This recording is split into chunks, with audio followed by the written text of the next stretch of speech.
Laughter faded like a memory, an echo. Life skills vanished, education unfinished. Our children, a statistic, our lives diminished.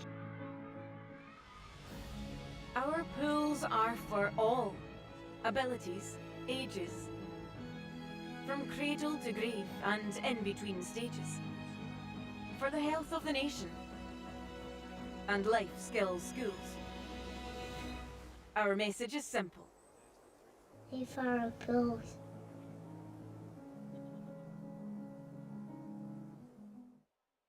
Ingrid and Cara were good this morning.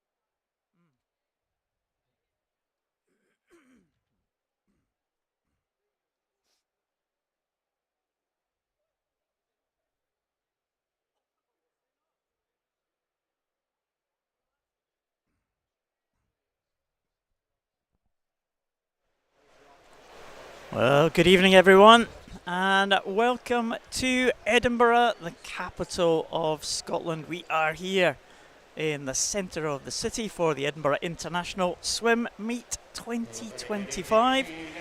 My name's Paul Noble. I'll be bringing you the action tonight, and I'm joined by Jack Thorpe in the commentary, my long-time commentary partner at this event. Jack, we're paired together again. Absolutely, Paul. Great to be here. I think this is this the fourth year in a row we might have done this? I think it might be. And they keep asking us back, so we must have done something right. But great night of action in prospect. Very warm welcome to you. If you're joining us on the BBC Sport app, you're in for a good night of swimming action tonight. Many of the top names across the world are taking part in this Edinburgh swim meet. We've got world champions, Olympic medalists, Olympic champions as well. So, yeah, a real quality field tonight, isn't it, Jack? Absolutely. I think we're at 36 nations this year. Again, a breadth and depth. We were oversubscribed, over 3,000 entries, so it shows the attraction that the Edinburgh International has garnered over the years in its 26th rendition of the event overall. So I think that in itself speaks volumes for the prestige that I would say over the years that this event has established. So yeah, really looking forward to seeing the racing this evening. There was some pretty solid swims this morning. I think setting everyone up, there was a few folk that were easing themselves in, sort of feeling out their space. It's a critical point in the season, of course. 4 weeks till trials for the GB athletes, but a lot of the international athletes could very well be focusing on this as part of their season. So, yeah, all to play for.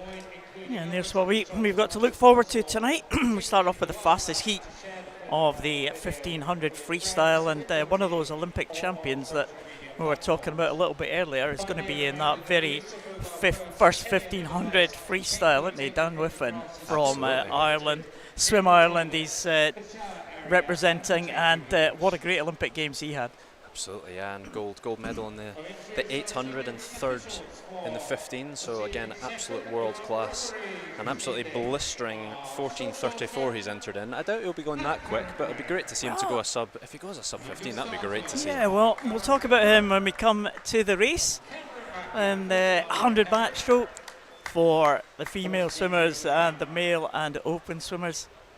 200 butterfly for the female and male 200 freestyle. Sprint events tonight, female and for the freestyle and male and open 50 butterfly, 400 freestyle for the female, 200 breast for the male, 100 breast for the female, and finishing off with the 200 metres individual medley. I'm just rushing through them, Jack, because we have got a little bit of a bonus event for everyone prior to getting involved with the session, because we have been running qualifying heats this morning and this afternoon as well, and we did have a dead heat this afternoon, so there's a swim off, the very first race for us, which is a 50 metres butterfly for the male and open category, and the two swimmers tied on 25.04. Aidan Kay from City of Glasgow and Kieran Lennox from the University of Aberdeen Performance. And this is for a reserve spot in the in the final, I think. But Aidan Kay and Kieran Lennox, they've got their chance of another swim tonight in the final session. Swim off, Jack. You ever done any swim offs? I don't think I have. Don't think I have done a swim off, but it is really exciting to see. Yeah, I mean, they've both done a 25.04 this morning, but it is looking like it's Aidan that is. No, correction, that is Kieran Lennox that has got the advantage at the moment, nearly a full stroke ahead, but it might be closer in the walls. They come into the final stretch. Will they time the finish? Excellent finish there, and dip low. They're both significantly below that 25.0. So that was very much their final, I think. Yeah, whether they get a swim or not. That's what often happens in swim-offs. They go a little bit faster when they come to do the swim-offs. There, 25.43. That's a lot faster. 25.04 in qualification. So Kieran Lennox will take that reserve spot there. Yeah, well, that's a significant drop when you're travelling roughly 2 meters per second, you know, in these events. That's a good half-meter drop there. So yeah, great stuff. Great way to start off the racing. They had a wee moment of glory there in this final session, and there'll be a reserve for that final. So I guess I'll have another go possibly in the B final. There's B finals tonight, so we'll just have to wait to see if we see Kieran Lennox and Aidan Kay a little bit later on. But here's what we were talking about. The 1500 freestyle fastest heat. Swimmers will come out lane 1 through to lane 8. There's Maxime Courtois. First swimmer we'll see tonight is a Belgian swimmer, FFBN from Belgium, the first of the internationalists. One of the local swimmers, Luke Hornsey from Edinburgh University, coming out in lane 2. Alexander Sargent from Swansea University in lane 3. And there is the Olympic bronze medalist in this event, gold medalist in the 800, Dan Whiffen. And he's right next to his twin brother, Nathan Whiffen. What a talented family that we are. Harry Wynne-Jones. Saw him swim a couple of races today. This is a bit 1500 for him. First of the 3 Loughborough swimmers. There's the second, Luke McGee. And in the outside lane, the third of the Loughborough swimmers, Sean McCann.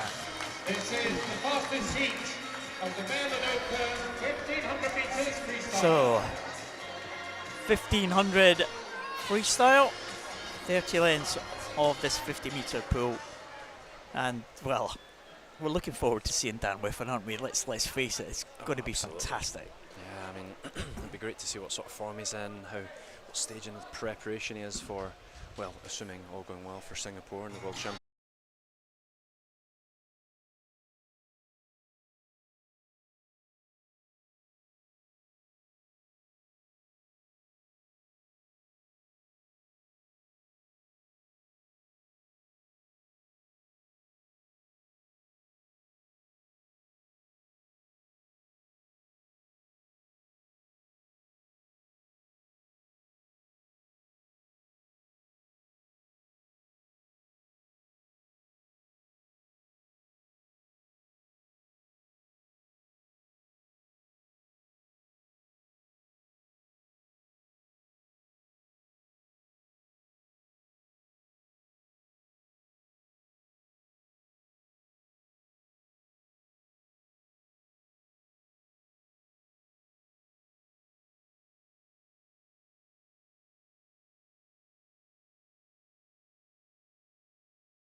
I mean, he's holding a very solid pace, well below the minute as it stands, and yeah, I think we're on track to see potentially a sub 15. That would be excellent. Well, that would be good, wouldn't it? The meet record is actually 14:57, held by Dan Jervis. So he might not be quite on that sort of pace at the minute, but you just see you never know, as you said, the tactics might come in a little bit later on. You might pick that up in the last half of the race or the last third, so you can never really tell with these quality athletes like Dan Whiffen, and he is quality. I mean, he's the world's very best, you know, and only still quite a young swimmer. Whiffen's just 24 years of age. They've got a long career ahead of them in distance swimming. They go over at the 1/3 stage, just under that 5-minute mark at the 500 metres. So this is great stuff from Dan Whiffen. You see the splits there that appear on your screen are the splits for the last 50. So you just saw Dan Whiffen on his last 50 swim, did 30.30. Looking down the field, Nathan Whiffen clear in second position. It looks like it might be Harry Wynne-Jones in third place, just one lane up from Nathan Whiffen, and he's being pressed now by the swimmer one lane up from him, and that's Luke McGee. The two Loughborough swimmers there in at 6 and 7, but the Whiffens, well, they are looking like they are streets ahead of the others. Yeah, it's very much a Whiffen 1-2 at the moment, but it's looking like a great contest for third as it stands, as you say, between Harry Wynne-Jones and Luke McGee. Be interesting to see how they can push themselves on. Again, teammates at Loughborough, so they'll know their training, they'll know their pacing strategies, so again it'll be interesting to see how that plays out. But it is looking like Harry Wynne-Jones is just stretching away a little bit now, so it's, as it stands, at a very comfortable 1-2 and a more clearly defined 3 and 4. Yeah, Dan is on great form at the moment, really stretching. Increased the stroke rate slightly, as we saw at the front of the first sort of 100, 200 metres. He was very long loping. He's increased the rate ever so slightly. Again, thinking about the tactics, this is now into the second third.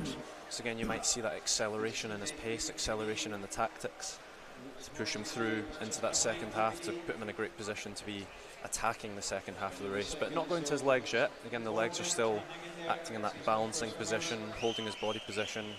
Again, breathing every two, getting the oxygen in as much as possible. Again, you think about the sprint events, they'll be holding their breath for as long as they can, trying to maximise the efficiency of the stroke, because every time you turn and rotate in swimming, you are adding resistance, but equally you need the oxygen to be flowing. You need to, again, balance the efficiency and the resistance, which is a fine art, particularly in the 1500. Like we said at the beginning, it's that war of attrition. How long can you hold on to your technique and maintain that energy base so you can still push on in that final 300 to 400 metres. And I think the techniques have changed over the years, haven't they? You get different ideas, you see different people using different techniques. I mean, they stand there breathing almost every couple of strokes there. I mean, previously it was, you know, in the old days, it used to be, yeah, you need to keep very flat on the water, you need to be breathing bilaterally. Yep. You know, these things come and go, and different techniques work for different people. But and it's interesting as well to see just the very similar strokes, the two Whiffen brothers. They are twins, of course, but there's just very slight differences, isn't there? Yeah, I mean, I'm going to be a wee bit harsh here to Dan, but I think Dan's got a slightly messier stroke, dare I say. Again, it's the style. There's, you know, oh, you are harsh. The Olympic champion's got a messy stroke. I know. There you go. Who am I to speak? But at the end of the day, it's what works. You know, that is his rhythm, that is his technical basis, and it clearly works. You can see the way his body moves with the stroke.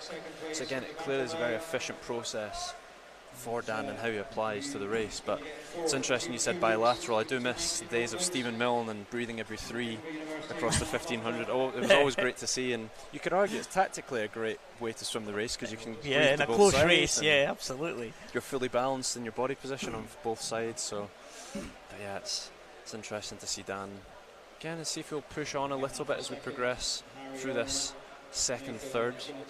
And I suppose it's all about coaching technique. It starts very early, very young, doesn't it? And it's always quite difficult to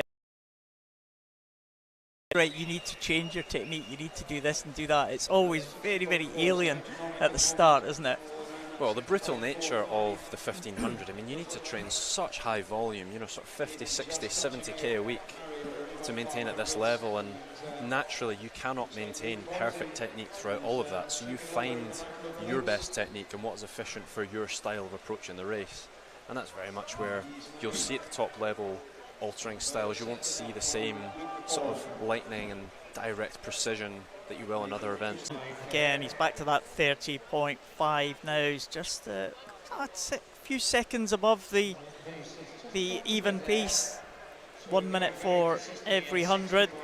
Still, real quality swim here. We wouldn't put it past him to just put the burners on a little bit in the last few hundreds. It's a close contest for second. Nathan Wynne-Jones just about edging Nathan Whiffen. Harry Wynne-Jones, sorry, just about edging Nathan Whiffen. You'll see them as the leader comes down. They will pass the leader going the other way. Nathan Whiffen just with that real battle with Harry Wynne-Jones here. They look like they're clear and battling for second and third position. Down here is Alexander Sargent. He is clear in fourth position, I think, but here's Dan Whiffen. Let's check the splits here. Oh, the great Irish champion. Yeah, 30.60. Pretty consistent stuff. Very consistent, very consistent. I think he's maybe just slipping away from the sub 15, but I think it's going to be a solid, you know, sub 15.10 at the moment. Potentially is looking like a great opportunity. But interestingly, looking at Nathan and Harry as they come into the wall here, it's looking like Harry's taking the lead again, and it's looking like Nathan's just again moved over onto the lane line. We can't quite see it in the shot. There's a bit of tactics going on for second and third at the moment. I'm looking forward in a sprint finish, because critically Nathan on the way back down will be breathing towards Harry, who will not be able to see Nathan potentially, so he could be an edge. You can see them both there right on the lane line of each other and really trying to get in amongst it for a sprint finish, so that'll be good to see. Well, they're not going to catch Dan Whiffen. He is away and clear, but they're going to have a good battle for the second position here. And Dan Whiffen has talked about what he's looking forward to for this season. Another 30.5. He's looking to break the world record very shortly in the short course events. He's broke the world record. I think he broke a record here, actually. I'm not sure if it was a European or world record here at the short course championships a couple of years back. That was kind of when he announced himself almost on the world stage. And yeah, he loves the short course, and he's going to try and take a crack at short course record, I hear. Yeah, I mean, I think it's gone from strength to strength each season, both short and long, of course, in Paris being the absolute crescendo thus far. But again, it's great to see he's still maintaining a clearly elite world-class level long course as well, because that's, you know, where the major events are, the Olympics, the Worlds, Singapore this year being a target. But again, you know, the 1500, you've got that opportunity to really stretch yourself. A lot more turns, that being said. Embarrassingly to admit, when I did swim this distance, I used to miscount a little bit, particularly short course. There was a few embarrassing moments, but we'll pretend that was a very young age group swimmer, not maybe 16 or 17. I forgot you were a 1500 expert. I'd forgotten about that. Back in the day. Not remember that? Back in the day, that was, yeah, my very early days in the sport. Fortunately, I made the correct decision, go down to 50s, but less about me, and let's look at Dan as he approaches the bell. So down with it now, coming through, and he's just dropped that to the low 30s, and I wonder what we're going to be on for here. We're going to be something in the low 15s, I think, Jack. Yeah, he might be within a shout here of a sub 15.10, I think. It's looking possible. It's actually going to be lapping the swimmer in lane 3, unfortunately. That's Alexander Sargent, but here it comes coming now, into the wall. Into the finish for Dan Whiffen, and he will take it. 15:06.66, 29.4 in the final 50. We'll turn our attention to that battle for second, which really isn't a battle anymore, because Nathan Whiffen has stretched away over the last 100, showing his speed ahead of Harry Wynne-Jones, and he is going to make it a Whiffen 1-2 in this first event, and he will be in in that time of 15:32. Harry Wynne-Jones 15:35. Well, he did challenge Nathan Whiffen, didn't he? For a long period in that race. Luke Hornsey coming in for 4th position. 15:42 for Luke Hornsey. On that outside lane, the far lane, Sean McCann coming in 5th position. Luke McGee in 6th, and Maxime Courtois in 7th position. There's Alexander Sargent just coming in now, easing in for 8th position. But Dan Whiffen, well, he really dominated that one. He's a class act. We expected him to win, but it was a big winning margin. And his brother showed his class as well to come through into the 2nd position, with Harry Wynne-Jones challenging for that 2nd position for a long period. But it's 3rd place for the Loughborough swimmer, Harry Wynne-Jones. Absolutely. No, that was a great race overall, and Nathan really pushed on at the end there. I think it was a really strong finish just to really solidify that 2nd place, but again, class act from Dan there, as we expected. And now we swiftly move on to the next event, the 100-metre backstroke. Yeah, we've got 3 finals in this 100 metres backstroke for female swimmers. And we start off with the junior swimmers. We'll move on to the B final and then the senior final. And that'll be the way that things go for the rest of the evening. So, here's 100 backstroke juniors. Representation from Repton in this one. Eloise Cole in 1. Annabelle Crease in 2. They're both Repton swimmers. Pauline Zilla from FFBN from Belgium. The 3rd Repton swimmer is Fenella Woodies, going in lane 4. Amber Rigg from Dumfries in 5. Susie McNair, Stirling University in 6. Gabrielle Freeman from Morpeth in 7. And Martina Karabach from Chelsea and Westminster right up there at the top in lane number 8.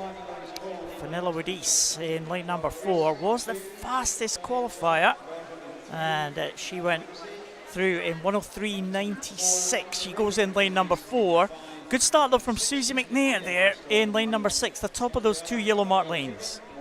Yeah, we're going to see the opposite sort of tactics here compared to the 1500, really maximising the underwaters, particularly off this turn here. You'll see the athletes trying to break out through that sort of 10-metre mark as we turn, and it's looking like Susie McNair, and again, great first 50 there, closely followed by Amber Rigg as they break out, again around that 10-metre mark, pushing as far as they can underwater.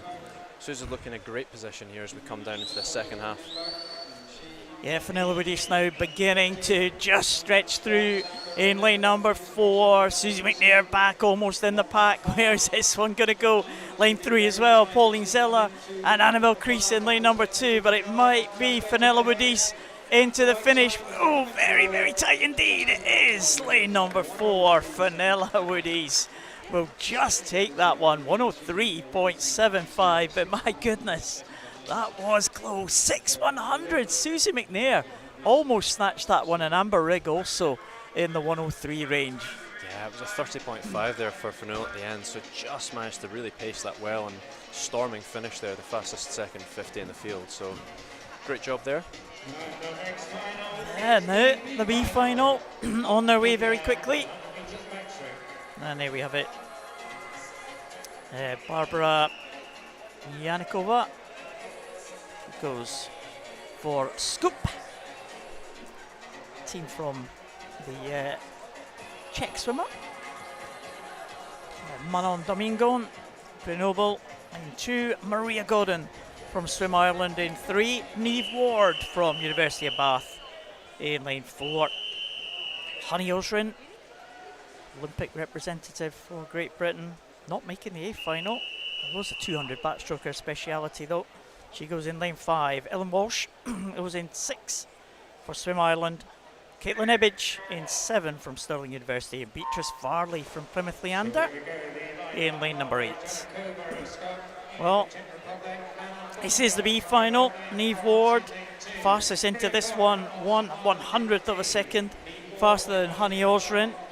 They go in the centre lanes. Also a good start for Ellen Walsh of Swim Ireland. And Jack, some of these swimmers might have thought that they would have been in that A final. They're going to make amends here in the B final. Yeah, well, it was a very fast set of heats this morning, and clearly the class and the depth of the field coming through. So I think, again, it's an opportunity for those in the middle lanes in this B final to really push it on. They would have been in the outside lanes potentially this morning, or in the A final, considering their time. So I think we'll see quite a few drops. It was a 102 across the board in those middle lanes with a few 103s, and they're right in a line here as we come into this final 25. Take your pick here. Well, absolutely. Lane 2 going well as well. Manin Domingon, but maybe in lane 4 and 5, Niamh Ward and Honey Osrin might just have it. Maybe lane 6, Ellen Walsh. It's very close indeed. And it was Honey Osrin. My goodness. I don't know how she got that touch. That was an incredible finish. Stretching at the full body line, timed that brilliantly. It just goes to show that the skills, the techers there really timing that finish brilliantly. 400s. Wow, Ellen Walsh. I thought she was coming in fast there. Manin Domingon as well. The French swimmer.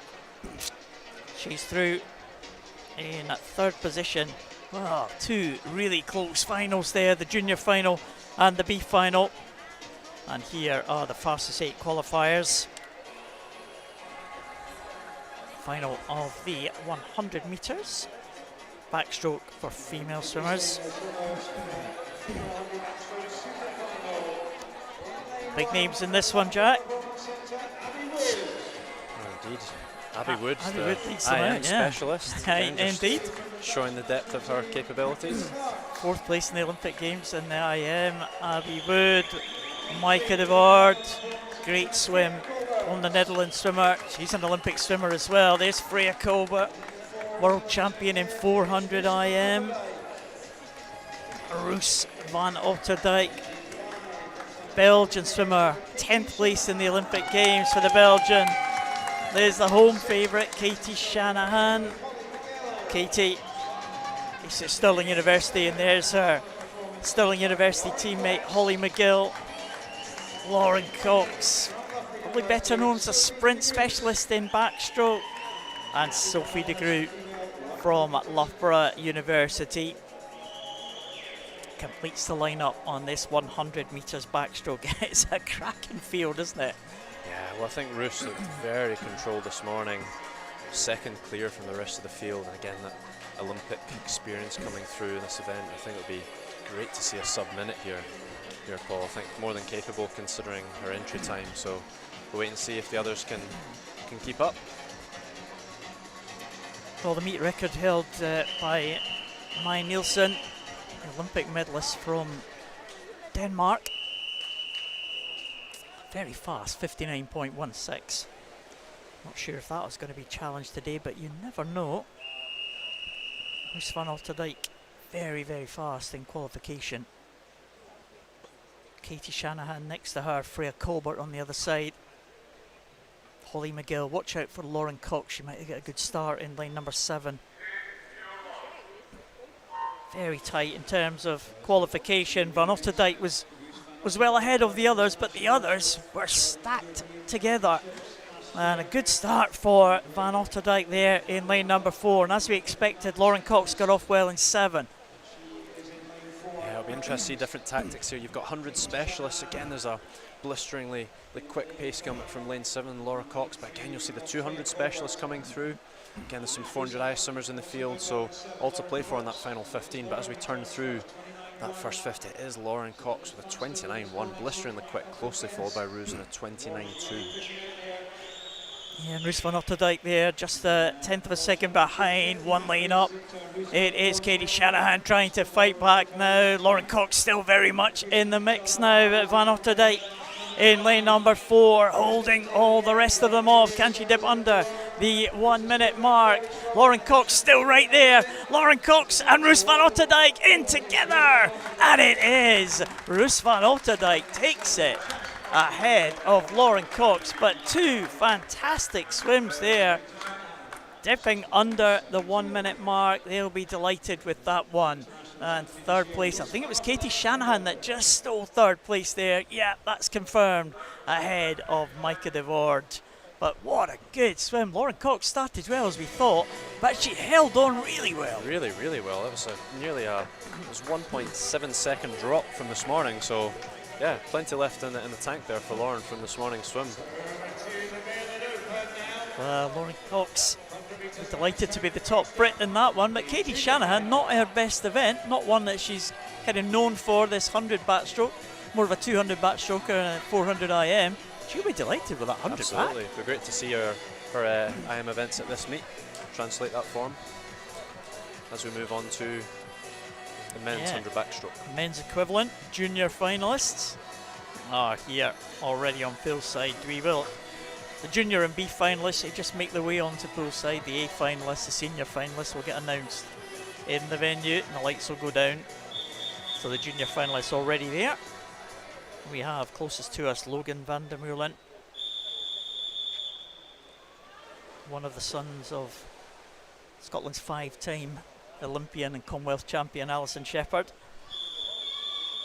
Jack Doherty-Simpson, City of Glasgow in 2, Harry Sharp, Warren Bass in 3, Toby Nakamura and Drew from Plymouth Leander in 4, Jamie Gray, Tavistock in 5, Martin Yankov from Repton in 6, Ethan Collins from Stirling Swim in 7, and Tao Malfi from Grenoble in lane number 8. And Toby Nakamura Drew was the fastest in qualification, 58.03, with Jamie Gray not too far behind. They go in 4 and 5 as they come to the turn, Jack. Yeah, Toby Nakamura Drew had an excellent first 15 here. Let's see if he can translate those underwaters off the wall as well. I think he can. That was an excellent turn from the middle lanes there as we push down into this second half. Jamie Gray's giving it his best here as they come through, and he is actually pulling past Toby as they come into the final 25. Yeah, it looks like it's 4 and 5, maybe Jamie Gray, but Toby Nakamura Drew is coming back with every stroke. Another final, and it's going to be very tight. It's maybe going to go to Jamie Gray, 57.79. He dived for that wall, and he took it ahead of Toby Nakamura Drew and Martin Yankov in 3rd place, just ahead of Harry Sharp. So half a second in the end. That's probably the biggest winning margin apart from the 1500 that we've had. It was. I mean, again, it was a great pacing there on that second 50 from Jamie Gray. Did a great job, and again, excellent finish. Took out probably a couple tenths just on the finish alone. Well, there's a lineup for the B final. See the French characters playing havoc with the graphics, but never mind. We'll try and get by with these. Zachariah Dale goes for Repton in 1. A big representation, Repton, tonight, haven't they, so far? And Zach Speakman, Stirling Uni, goes in lane number 2. Scott Gibson, he'll go in lane number 3. Edinburgh University. Jules Andre from Marseille will go in 5. Jamie Ferguson, University of Aberdeen Performance in 5. Andre's in 4, sorry.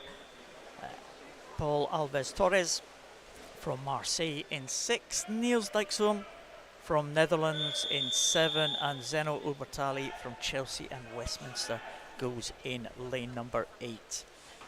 Great opportunity for these B final athletes to race from different nations. Again, we've got French, Dutch, GB representation from the Scottish and English teams. It's an international final in its own right, and a very quick one. All that being said, again, just shows the depth of the next final. But again, it's all to play for in the middle. Bit of a line, no standouts in the first 15 or first 25, but it's looking like it's potentially lane 4. French athlete from Marseille is going to bring them down into this first 50. Yeah, Scott Gibson also there as well in 3rd position, but Scott Gibson, renowned there as a very fast sprinter, but some good underwater work there for lane number 2, and that was Zach Speakman. Zach Speakman might have thought he would have made that A final as well. Another swimmer with something to prove and to set a time in this B final. Speakman in 2, Andre in lane number 4. It might be the Frenchman that might just go ahead here. It is going to be Andre first to the wall, and Jamie Ferguson comes through just to pip Zach Speakman at the end. But Speakman there, 56.95 for Zach Speakman. Slightly faster than he would have gone this morning. Probably not, still not good enough to make that A final though, so you'll be disappointed I think with that time, Speakman. Potentially, yeah. I mean, it's, you never quite know where people are in their training, what phase they're at. Again, for the GB athletes, they will be focusing on trials in 4 weeks' time, so everyone will likely be coming off quite heavy blocks of training just before they taper at the moment. So it's always quite a funny meet for the GB athletes. International athletes, on the other hand, some actually focus on this and use this as their targeted meet. So again, you can see a real contrast in where the athletes are in their training phase. But I think looking at the form of this A final, Ollie Morgan with a 53.9 this morning. Again, probably no reason to go that quick, but it shows he's clearly got a lot in the tank. So it'll be interesting to see if he can challenge a low 53 this evening under the spotlights. Well, Luke Greenbank, experienced campaigner, Olympic medalist in Tokyo. Luke Greenbank, he goes in 1, the outside lane. Jack Skerry in 2. John Short from Swim Ireland, he goes in lane number 3. There's Ollie Morgan, British record holder, the meet record holder here in Edinburgh. 53.69 is time. Matthew Ward in at lane number 5. He's a Scottish record holder, 54.1, so he's quick. Cam Brooker in lane number 6 from Bath. Tomer Schuster and Omar Avina, 2 Israeli swimmers, have made it into this senior final. Yeah, I'll be interested to see Cameron Brooker down as a 52.1 entry time into this meet. So again, a 54, very far off that. Potentially a bit of a relaxed heat this morning, Paul, potentially. And again, it's always interesting to see the pacing of the heats into the final. So I mean, that's a British record time for that. That must be a short course conversion, I would think. 52.7. I would think so. Oliver Morgan's British record. Oliver Morgan has come through in the last couple of years, and he's really made this event his own, qualifying for his first Olympic Games last year. Again, don't discount lane 1 as well. You've got Luke Greenbank, he'll come back very strongly in that second half. Again, we spoke earlier about the balance of the 100 specialist, the 200 specialist coming down. Different tactics, but I think based off the form this morning, we'll likely see Ollie Morgan trying to push him into a low 53. Well, it's been a swimmer breaking records over the last couple of years. All eyes on Morgan. Can anyone challenge him? Matthew Ward in 5, Oliver Morgan in 4.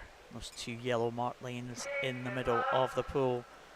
But danger all over the place. Morgan and Ward away on pretty much of a muchness. Maybe lane 6. It was Cameron Brooker maybe with the best start here. Morgan up into his stroke. And look at this power jack. Fantastic stuff from Oliver Morgan in lane 4. A huge reach in his stroke there. Look at the amount of water that he's pulling and holding through there. It's streaks ahead. He's nearly a body length up in this first 50. He's going to go through the wall 25.6, blisteringly quick, over a second clear to Matthew Ward in a 26.7. It's looking like an excellent opportunity here to really push on, test the race tactics. Again, he's just stretching further and further ahead, Paul. Well, what a fantastic swim this is. What a great display from Oliver Morgan. He's pretty close for second, but no doubt about who's going to take this one. Here comes Morgan. Let's have a look at the time for Oliver Morgan. 52.97. Just outside his own British record. It is an Edinburgh International meet record, the first one that we have seen today. But Oliver Morgan absolutely dominated that one. What a swim from Morgan. Ward's coming through for second. John Shore in third, just ahead of Cameron Brooker. The 3 swimmers on 54, but 52.97 for Morgan. Blisteringly quick again. We were saying no need to go at 53.9 this morning. Clearly had a lot more to give, Paul, from this morning's swim, but that was phenomenally quick. Right off the bat, the underwaters, it was said and done. It was just an incredible start and strength to strength with every stroke. You could see the distance he was taking out in the rest of the field. Wow, Technical prowess in its it's a great place for the GB relay team as well. We've always kind of, over the years, struggled a little bit with a backstroker, but again, pulling through now with Ollie Morgan, it's great to see that depth. Yeah, absolutely. It was a great swim again from Ollie Morgan. Just goes from strength to strength, doesn't he? Great find for the GB team. I remember I was down at the summer meet, the English summer meet, when the Commonwealth Games were on, and Ollie Morgan was swimming in the summer meet, where his Commonwealth Games were in his, well, where he trains in Birmingham University, and he really swam well, and I thought, this guy's going somewhere. Of course, the next 2 years, wow, he's just really come through. There's no sign of slowing down yet. Anyway, next event, we up the distance again after that great display. It's the 200 metres butterfly, the junior female final. 4 lengths of the pool. Ciara Pemble from the Borders Elite Swim Team in 1, Alice Forrest from Derwentside and Gateshead in 2, Abigail Crawford from City of Glasgow in 3, Jasmine Bartes from Repton, another Repton representative in 4, Niamh Savoury from Newcastle in 5, Alicia Bethel from Wickham District in 6, Isabel Fox from Derwentside and Gateshead in 7, and Alice Cumming from City of Glasgow out there in lane number 8. Entry times here ranging from Jasmine Bartes 2:23 down to 2:27 for Alice Cumming, so not too much in it. And again, 200 butterfly, pacing all important. Absolutely, not for the faint-hearted, Paul. I mean, think of tough events in swimming, it's right up there with the best of them. I mean, again, the tactics in the 200 fly, so important. Give away as little energy as you possibly can, really carry the speed through that first 100, and again, you'll see the best athletes in the world at this event really trying to build through into that second half. Again, you think of the elites in the women's GB at the moment and how they pace, and a lot of these junior athletes will be trying to emulate that, but it's looking like a great performance from Jasmine at the moment. Pulling through, she's holding the water well, technically still in a good position, breathing every 2 and every 1 by the looks of it. So it looks like in every second cycle and then into singles. Again, think about the oxygen, maximising that, trying to hold on as best as possible to the feel of the water. Still got enough in the tank to do a decent underwater there. Good to see. Yeah, she's looking very good, isn't she? Jasmine Bartes, the Repton School representative, and coming back now, trying to come back. Niamh Savoury from Newcastle, 1 lane up. She might be closing very slightly, the Newcastle swimmer. Maybe coming through also in lane 2 is Alice Forrest for Derwentside and Gateshead. I'm not sure they're going to catch Jasmine. She did the hard work in the early stages, and she's just about holding on to this advantage into the finish now. And 2:21.34 for Jasmine, a big improvement on her qualification time. Niamh Savoury did close up by around about half a second, and she will claim second place, and it is Alice Forrest in third place, 2:22.98. So swimmers stepping it up for the final there.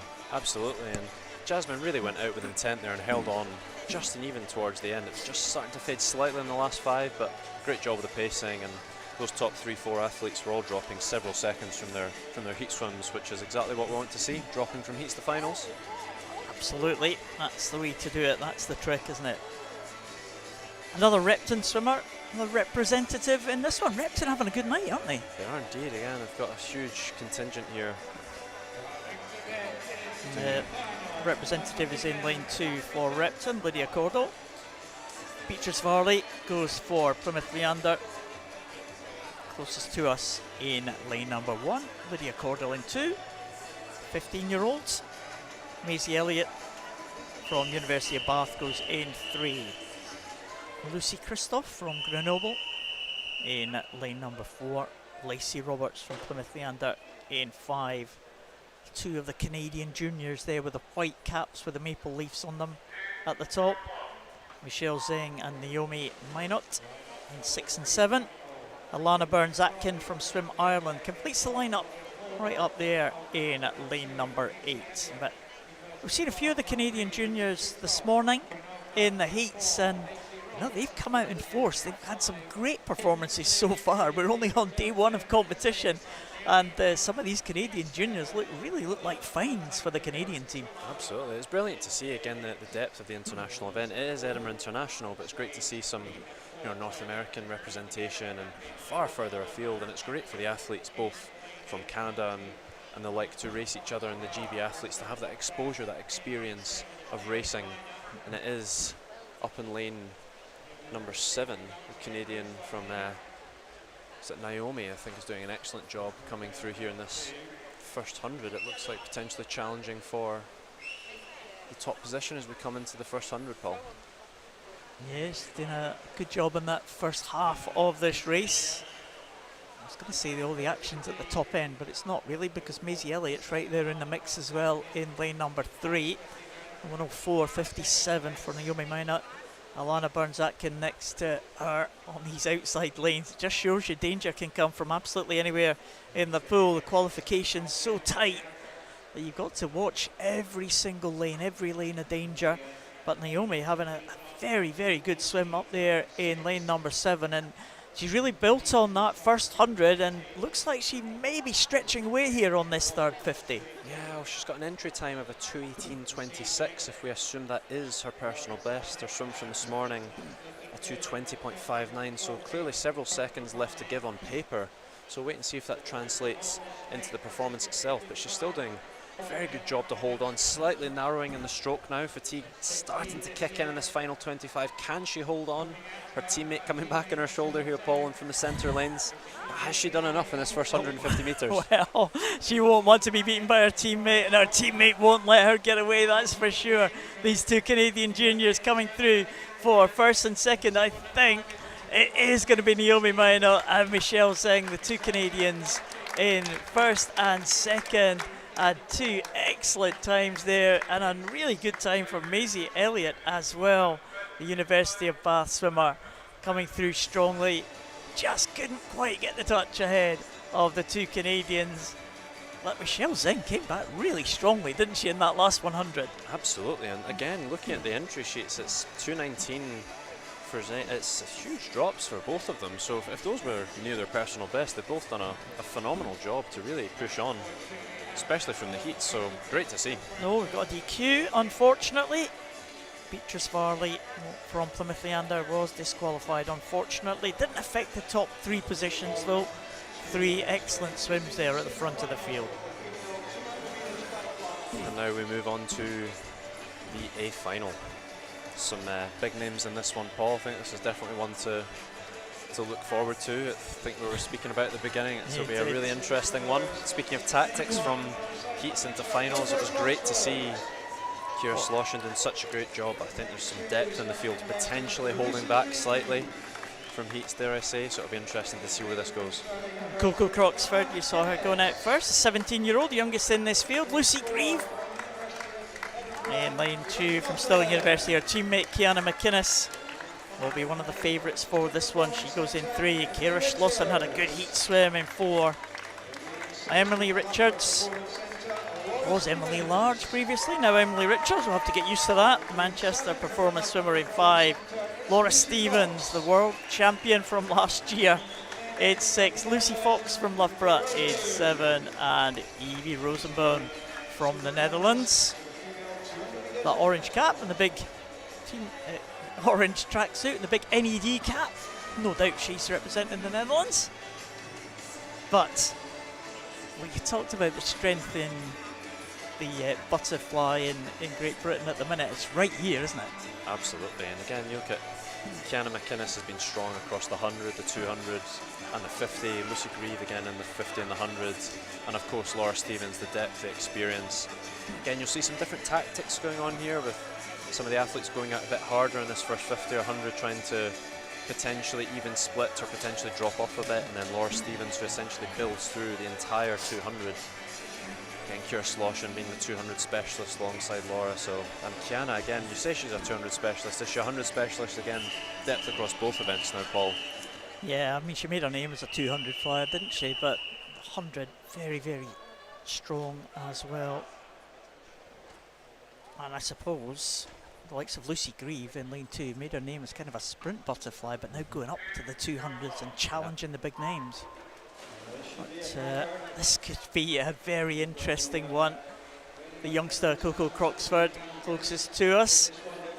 2 from Stirling, Lucy Grieve and Kiana McInnes. Kiana off to a very good start, as is Laura Stevens. Arguably they're going to be the favourites, first and second in the British Championships last year. And Emily Richards was 3rd place in those British Champs last year. So top swimmers here in the centre lanes. Kira Slauson will be hoping to get in amongst them as well. Kiana McInnes and Laura Stevens, though, off to a good start, the 2 favourites. Yeah, Kiana's looking very fast.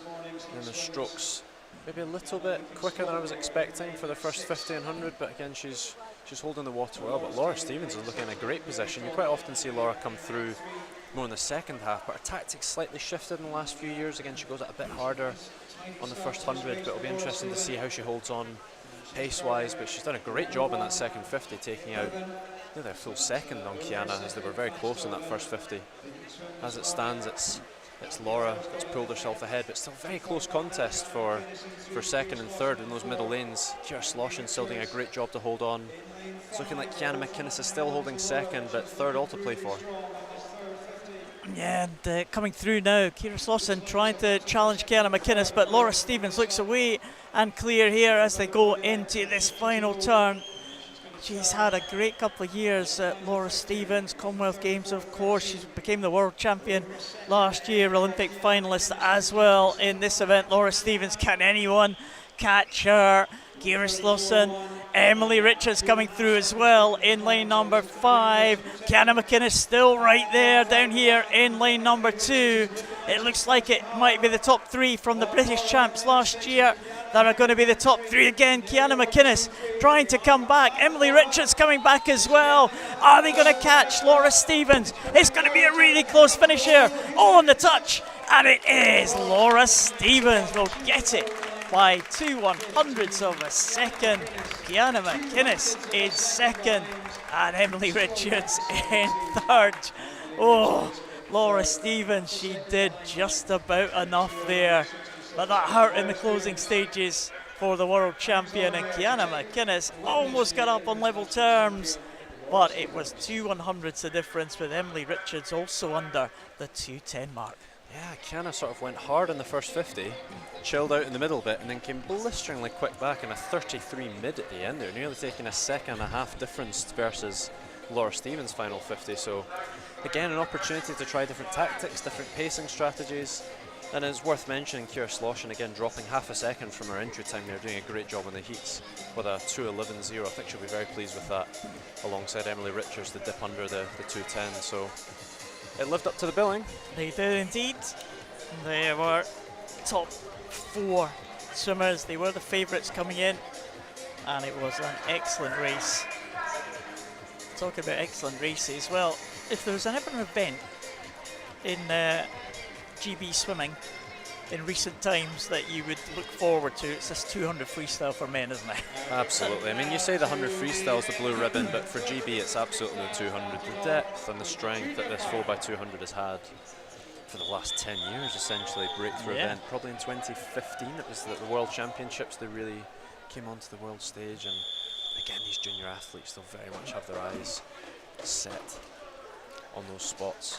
Again, the depth of the team, they'll quite often take 6 or 7 athletes because they want to have the opportunity to swim in different events and rest athletes. So very much a great one to focus on for a junior coming through. Here are the juniors in this junior final. 16-year-old Canadian junior Oliver Blanchard in 1. Alex Andrews from Repton. Repton represented again in lane 2. Claudio Buttarelli from Belgium in 3. Harry Milne from Repton in 4. Evan Davidson, Per City in 5. Dennis O'Brien, saw him swim a 1500 earlier this morning in the very first event. He represents Limerick, he goes in 6. James Boddy from Geary in 7, and the Swedish swimmer Troy Sevenin in the outside lane representing Tabby Sim. But in the centre lane, looks like Evan Davidson from Perth City is off to a very good start. Harry Milne from Repton close by in lane number 4. Dennis O'Brien, the Irish swimmer, also going well in 6, and might be O'Brien first to the wall. No, Davidson just 3/100ths ahead of the Irishman.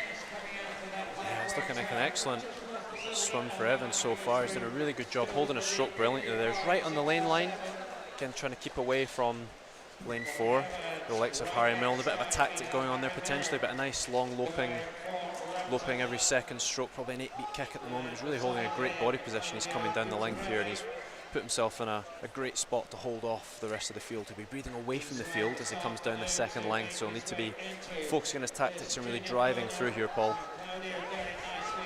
Well, Evan Davidson just got the edge now. He's opened up around about half a second advantage there when going into that last turn. Dennis O'Brien, we saw him swim the 1500. We know he's very strong, and he's trying to come back now. What a cracking finish this is. And also Harry Milne as well. 4 swimmers all closing up now, and Dennis O'Brien, I think, will take it.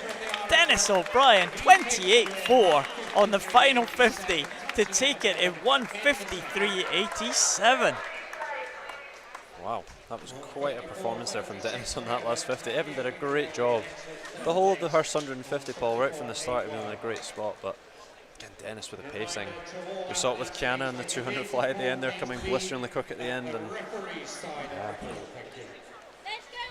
Wow. Winner of the Dennis O'Brien. He was great in the 1500, that very first race this morning. He's obviously recovered well. Bit of a prime for him, clearly. He's primed and ready to go. Warm up. Exactly. More Irish swimmers represented in the finals to come. Cormac Rinn, the first of them, and that's him there in lane number 1. Jacob Mills from Repton goes in lane 2. Joe Litchfield from Loughborough Performance Centre, he goes in 3. Evan Jones in 4, Stirling Uni. Ashley Sparks from Wickham District goes in lane number 5. Koen Marsham from Netherlands in 6. Alexei Gavinsky from Israel in 7. And Cameron Brooker back in the water again shortly after that backstroke. Short time ago, he goes in lane number 8. And again, we see a couple of swimmers who might have thought they might have been in that final. Joe Litchfield, Evan Jones, they were ranked to be in that final, but they have to settle for the B. Absolutely. I mean, Joe's got the potential of a 147 as personal best, and Evan Jones a 148, I believe. So again, their potential here with a 150 and a 151 from the heats respectively is, I think they'll very much be focusing on trying to dip below that 150 point. Again, maybe just quite missed the mark this morning in their prep. Again, we don't know where they're at in terms of their pacing and their training, but it's looking like Evan Jones is commanding the lead at the moment in this first 100. Stretching ahead, he'll have Joe just on his shoulder on the left there on your screen. Joe's looking in a controlled position, but it's very much Evan Jones as we progress down this first 100.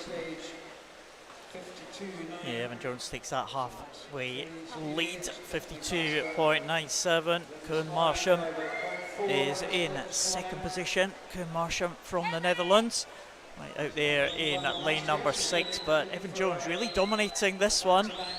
And then lane number 5 is Ashley Sparks from Wickham District with that green cap, maybe pressurising the leader, but Evan Jones is going to still have this lead, Jack, into the last turn. Yeah, he's put himself in a great spot to dip under the 150 here. He's got a 28.3 on that third 50. He's looking really strong, really controlled. He's really going to his legs now. He's holding a great position, stretching out ahead. You can see the rest of the field, the closest to him, as he's breathing to his right there, and he's going to be in a great position here as he's closing in the final 15. Yeah, and here he comes now, Evan Jones. He is holding off the challenge, and he is going to come home to win this B final. Let's get under the 150. There we go, 149.63 for Evan Jones. Ashley Sparks in second position there, just over the 150, 150.81. The Wickham swimmer swam well in the closing half, second half of that race, and Koen Marsham was second for a long period of time. Slipped down to third, but still 151.26 for the Netherlands swimmer. Faster than he went this morning. Well, I think Evan will be really pleased with that. It's a drop, it's a significant drop down from the heats, and very controlled pacing. He was 23, 28.3 in that third and fourth 50 respectively, so Again, I think psychologically to get under that 150 point, again, put him in a great spot moving forward into trials. We'll be trying to push down to challenge in those sort of 7th and 6th positions like we spoke about to try and get those really spots. You'll need to be going a 147, 146 quicker, so it will require a lifetime best. But if that's where he's at untapered, then, you know, great sign to come. Yeah, it's all looking good for Evan Jones. It's, big names in this senior final. Here is the Netherlands swimmer will lead them out. Tiago Fonseca Gomez, the 18-year-old, the youngest in this field. Tyler Melbourne-Smith goes for Loughborough in lane number 2. Daniel Klishevsky from Israel, another Israeli finalist. And there is experienced figure of James Guy,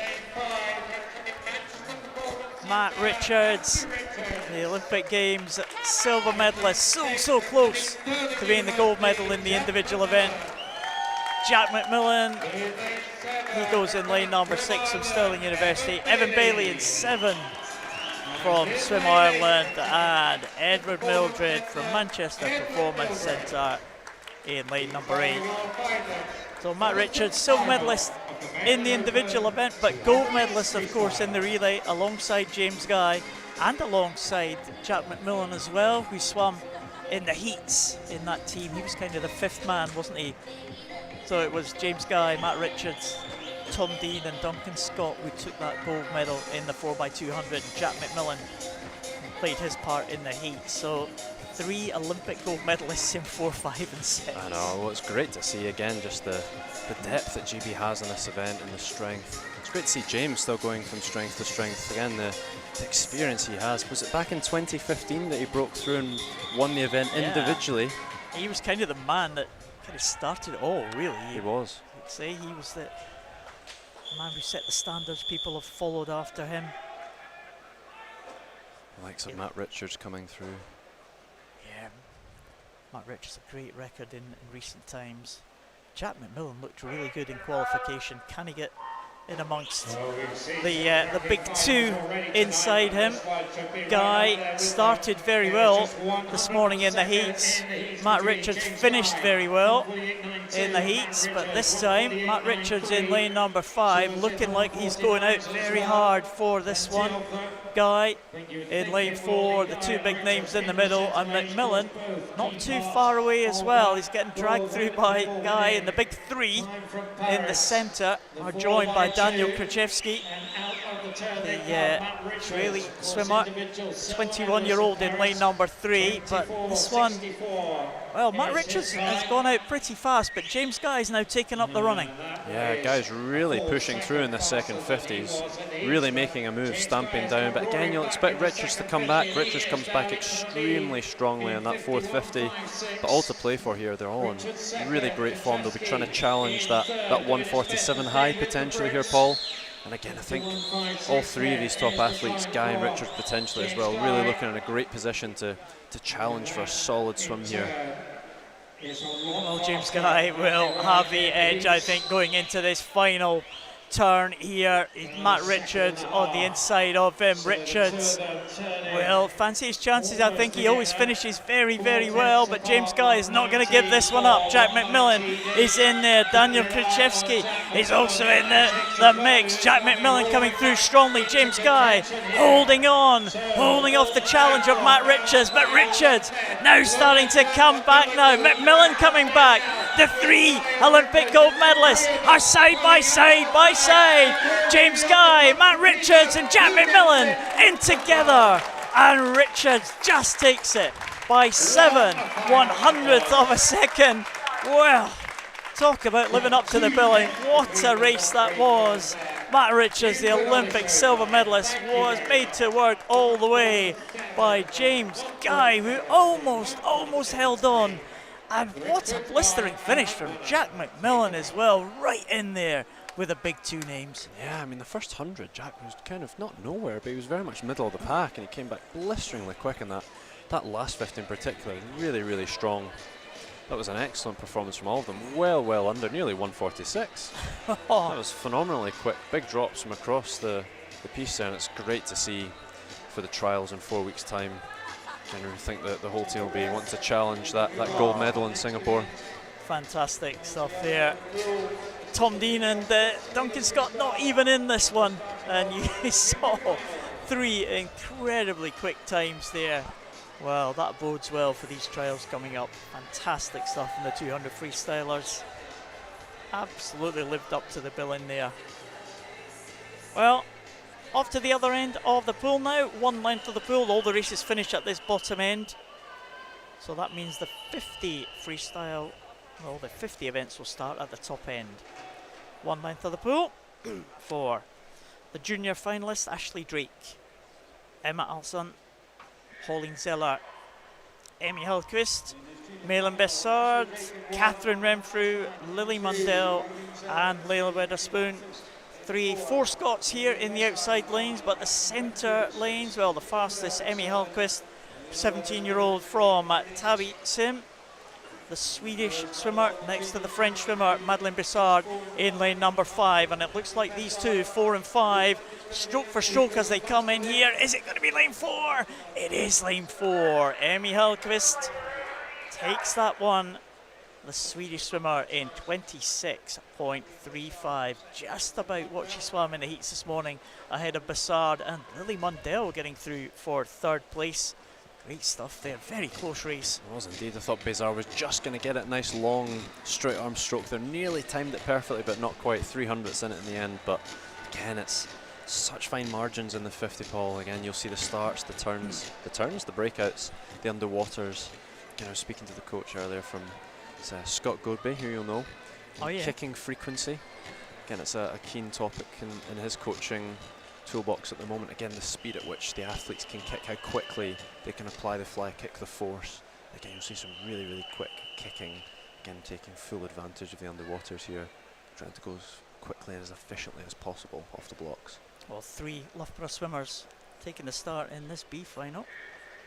Sophie de Groot, Cornelia Vidkovic, Harriet Rogers. Lane 4, Evelyn Davis, Izzy Carroll in lane number 5. Drew McKenzie had a very good heat swim. Hannah Capron in 7 and Grace Davison out there in lane number 8. This one could go absolutely anywhere. Lane number 5, Isabella Carroll might just take this one, I think. It's very tight, but I think it's going to be a Caro reaching for the wall. 25.65, and that is a little bit of an improvement for a Caro. Yeah, 0.2 of a drop there. I think she'll be happy with that. Won it fairly convincingly for the 50 in the end. A new junior record there for the athlete in lane 7, Hannah Capron from Repton. Repton again. There we Keep go. Coming up. Yeah, it's a very interesting question on the 50 freestyles on the breakouts, because sometimes you see just people just pop up, don't you? And other people using that underwater. Yeah, again, you'll see it's the balance of how quickly you can kick versus how big your amplitude is in your kick. You'll see some athletes do less kicks but much bigger kicks, or athletes much smaller, higher frequency kicks. So it's the technical nuances in these 50 events that really, it's such fine margins and the differences. Absolutely. And the big names are in here. Roos van Otterdijk. We saw her go through. Freya Anderson, Eva Acaro, Milo van Beek, Thoreen Gaspard, Marit Steenbergen, Barbara Janikova will be next out, and Sam van Noonen. So a big Netherlands presence here. 3 Netherlands swimmers in this A final. Roos van Otterdijk from Belgium, Eva Caro,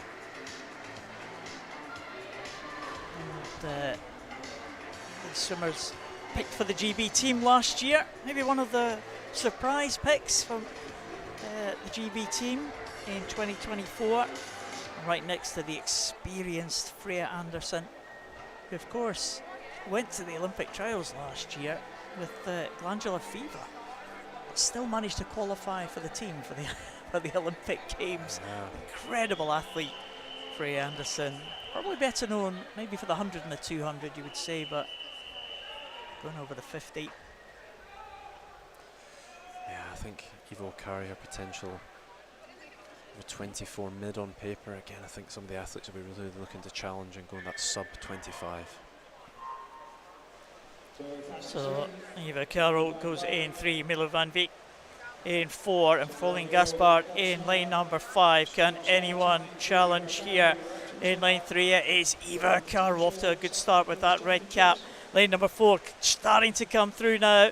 Milo van Beek, it might be Florent Gaspard, maybe. In lane number 5, could be Gaspard into the wall, and it's Van Beek who just takes it on the touch. It was a better finish for Milo van Beek, a Team Netherlands swimmer, and that time, great time there, 24.48. I think that might be a meet record as well for the Edinburgh International. I think it is. I've got it as a 24.51, so that should be 300ths under the record by the looks of it, as well as a potential personal best, a 24.7 on the entry sheet, so brilliant performance. And Eva Carroll well into that 24-second range as well, 24.80 for Eva Carroll for 3rd position. It's all on the touch there. Van Beek had a great touch, stretch for that, didn't she? Again, long loping stroke. Evo Carroll was such a high rate, high tempo, maybe a little bit too quickly, too rated at the start. But again, it was the middle lanes really stretching out, and again, brilliant finish. We speak about the finishes, Paul, but particularly in the 50 freestyle and the 50 butterfly, it's all about nailing the finish. But as we move on to the men's event, the 50 butterfly, the finish is make or break. If you can time that finish and that final stroke, absolutely, it can be the difference between, well, 1st and 4th sometimes. Yeah, you've got to be right on that extension of the butterfly, right at full stretch, haven't you? That's the perfect finish. This is the junior final of this men's and open 50 metres butterfly. Ewan Cox from Repton, Nebi Singula from Highland, Charles Simpson from Repton, Matthew Hamilton, Tavistock, Jensen Norris in 5 from Perth City, James Kilpatrick, Carnegie in 6, Benji Jeffrey, South Ayrshire in 7, and Magnus Morris from Stirling Swim in the outside lane, but looking very strong there. The Tavistock swimmer in this junior final, Matthew Hamilton, looking very, very strong. Look at this performance here from lane number 4, and he timed it perfectly there. 24.71. Kilpatrick in 2nd, but what a swim that was from the young man in the centre. Oh, it's a huge drop from his time this morning. 0.3, and in a 50, a 0.3 drop is significant. So, yeah, brilliant swim. Again, nearly a metre ahead there, and he absolutely nailed the finish. Wow, what can we see in this B final? Vitesse Laskerud goes for Bergen in lane 1. Maddox Roberts from Loughborough in 2. Brodie Gordon Gibson, a home swimmer based here in Edinburgh University. Renzo Chonajo from Team Netherlands in lane number 4. Angel Explicito from Grenoble in 5. Falamanda Tufel from Marseille in 6. Stefan Kravic from Edinburgh Uni in 7. And Dylan Regist from Swim Ireland goes in lane number 8. Real international field. 2 from Edinburgh in this one, keeping the home interest. And that's Brodie Gordon Gibson in 3 and Stefan Kravic in lane number 7. But right in the centre, it looks like Renzo Chonajo, the 30-year-old from Team Netherlands. We saw one swimmer dominate the previous heat. I think we've seen another one dominate that B final. He comes in a clear win, 0.2 of an advantage at the end for Renzo Chonajo, ahead of Tufui and Brodie Gordon Gibson up there in the top 3. Yeah, Brodie did well there. Again, long stroke, more of a 100 specialist, but I think he'll be pleased with that time again for the 100 later on in the meet.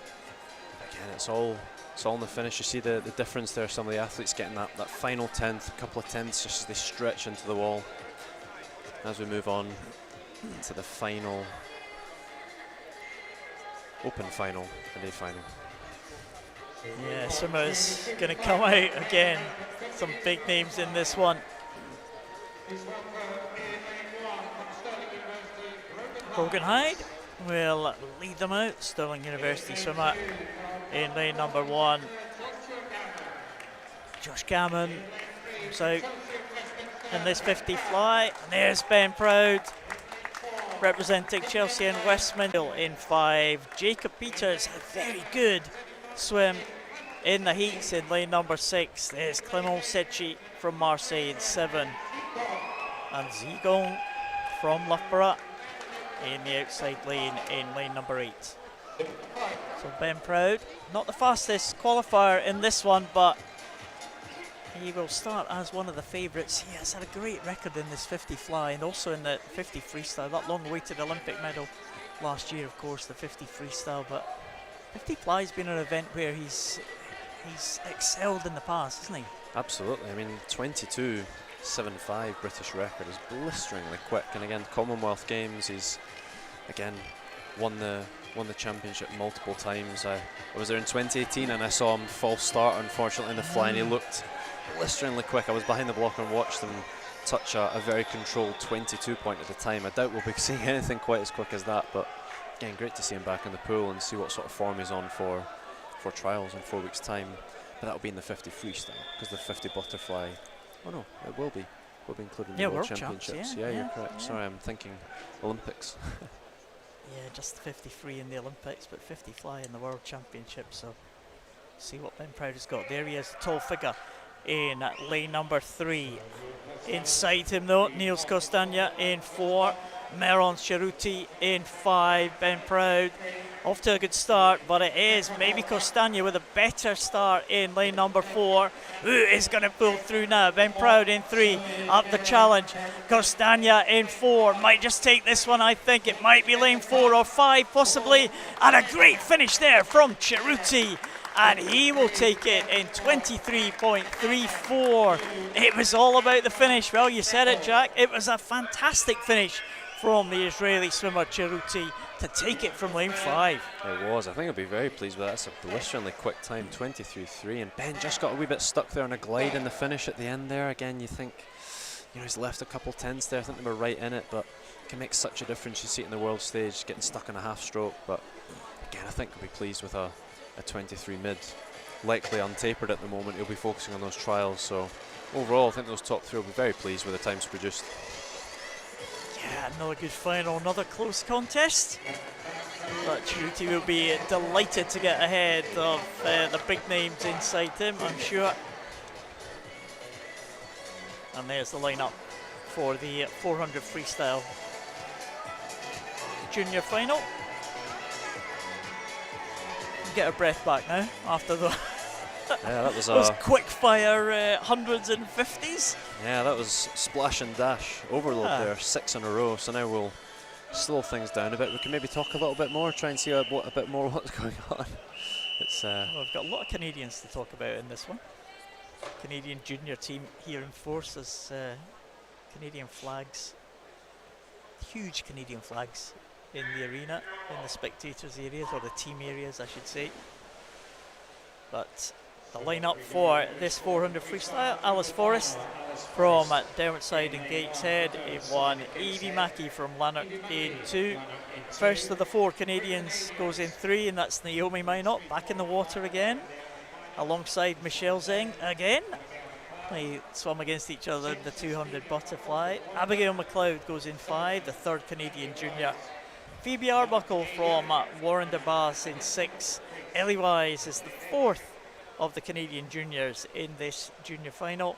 And Amber Hinton from Dumfries, 15-year-old, goes in lane number 8. Well, I've got to say, from Naomi and Michelle coming in, Michelle for a 200 butterfly, 400 free double, that's quite a session they've had. I mean, they've had enough time, I think, to swim off. Hopefully they've got an opportunity in the diving pit to cool off, to flush out any lactic acid and re-prep, dry off for this race. So again, you can kind of see it as a bit of a priming opportunity. Again, they'll be ready to go, again, having gone through the process. They've got the body nice and warm, but as long as they've had enough time to flush out, like I say. But it's very much coming from lane 3 as it stands. Sorry, lane 6, lane 6, Phoebe Arbuckle. Yeah, off to a very good start, Phoebe Arbuckle. And Canadians still there in the mix, those white caps with the maple leaves on them, strewn across the pool. Phoebe Arbuckle, the home swimmer. She's going very well, the Warren de Bath swimmer. 17 years of age. The oldest swimmer in this final, actually, at 17, so it's quite a young field. Yeah, a couple of the Canadian, well, Michelle and Abigail at 15.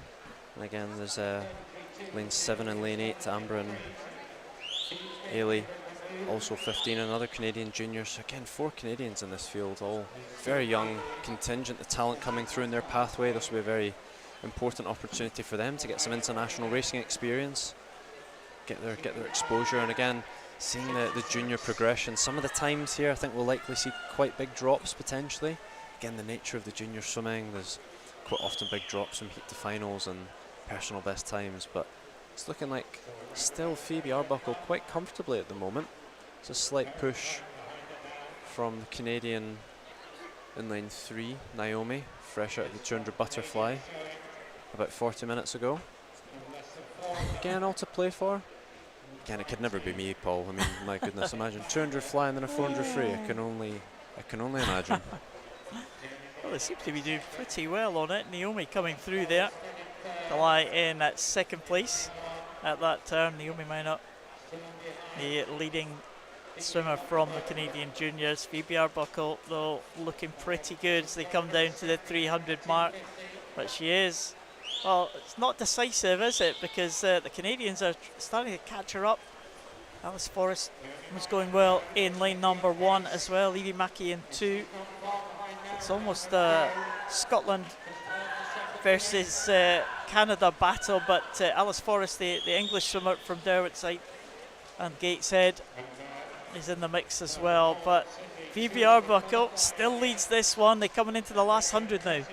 Yeah, Naomi's made a big push there in that 100 metres or so. It's been a big push and a progression in her pace, and you can really see her going to the legs here as they progress into the final 50. The other Canadians coming through as well potentially, so Phoebe's gone out pretty hard in that first 200, 300 or so, but she's still well to play for the first and second battle as they breathe across to each other. So it's the makings for an exciting final 50 here, Paul.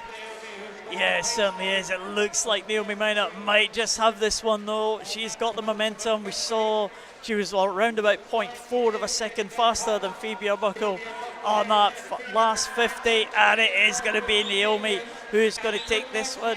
I think in lane number 3, Michelle Zeng coming through again strongly. Phoebe Arbuckle, though, is kicked again, and she will take it. Well, I've made to eat my words there. Phoebe Arbuckle had enough in the tank to just touch Naomi Minot, as I thought the Canadian was going to go past her, as she did. But Phoebe Arbuckle, what a response from the Warren de Bath swimmer. Fantastic. And the Canadians 2, 3, 4 and 5, but it's a Scot who's on top. Yeah, brilliant from all the athletes there. Again, huge drops from their heat swims, sort of 4 or 5 seconds across the board in some of those performances. So absolutely brilliant to see. Again, you would expect that in a 400, likely holding back a bit tactically, but again, no, I think Naomi did an exceptionally strong job there, considering she's done a 200 butterfly about just over half an hour ago in the grand scheme. So excellent performances there as we progress on to the B final. Yeah, great to watch these juniors, wasn't it? And some young swimmers in this one as well. If you qualify for the A or B final, you swim in that A and B final. You don't have to swim in the junior final, you know, if you are a junior. So there's a couple of juniors taking part in this one. Full lineup for this one: Mari Craig from Edinburgh University, that black cat in lane number 1. Jessica Podger from University of Bath in 2. Paige Stepanoff, 16-year-old Canadian junior, has made it into this B final. She goes in lane number 3. Yara van Kaltel next to her Netherlands teammate Angelina Rollman. They go in 4 and 5. Emma Price from Borough of Stockton goes in 6. Fleur Lewis from Loughborough goes in 7. And Tara Vroom, the Canadian junior, the second Canadian junior in this B final, goes in lane number 8. So lane number 4 and 5, the fastest qualifiers from the qualification along the 4:21 range. If we're going to get somebody dip under the 4:20, that would be nice to see.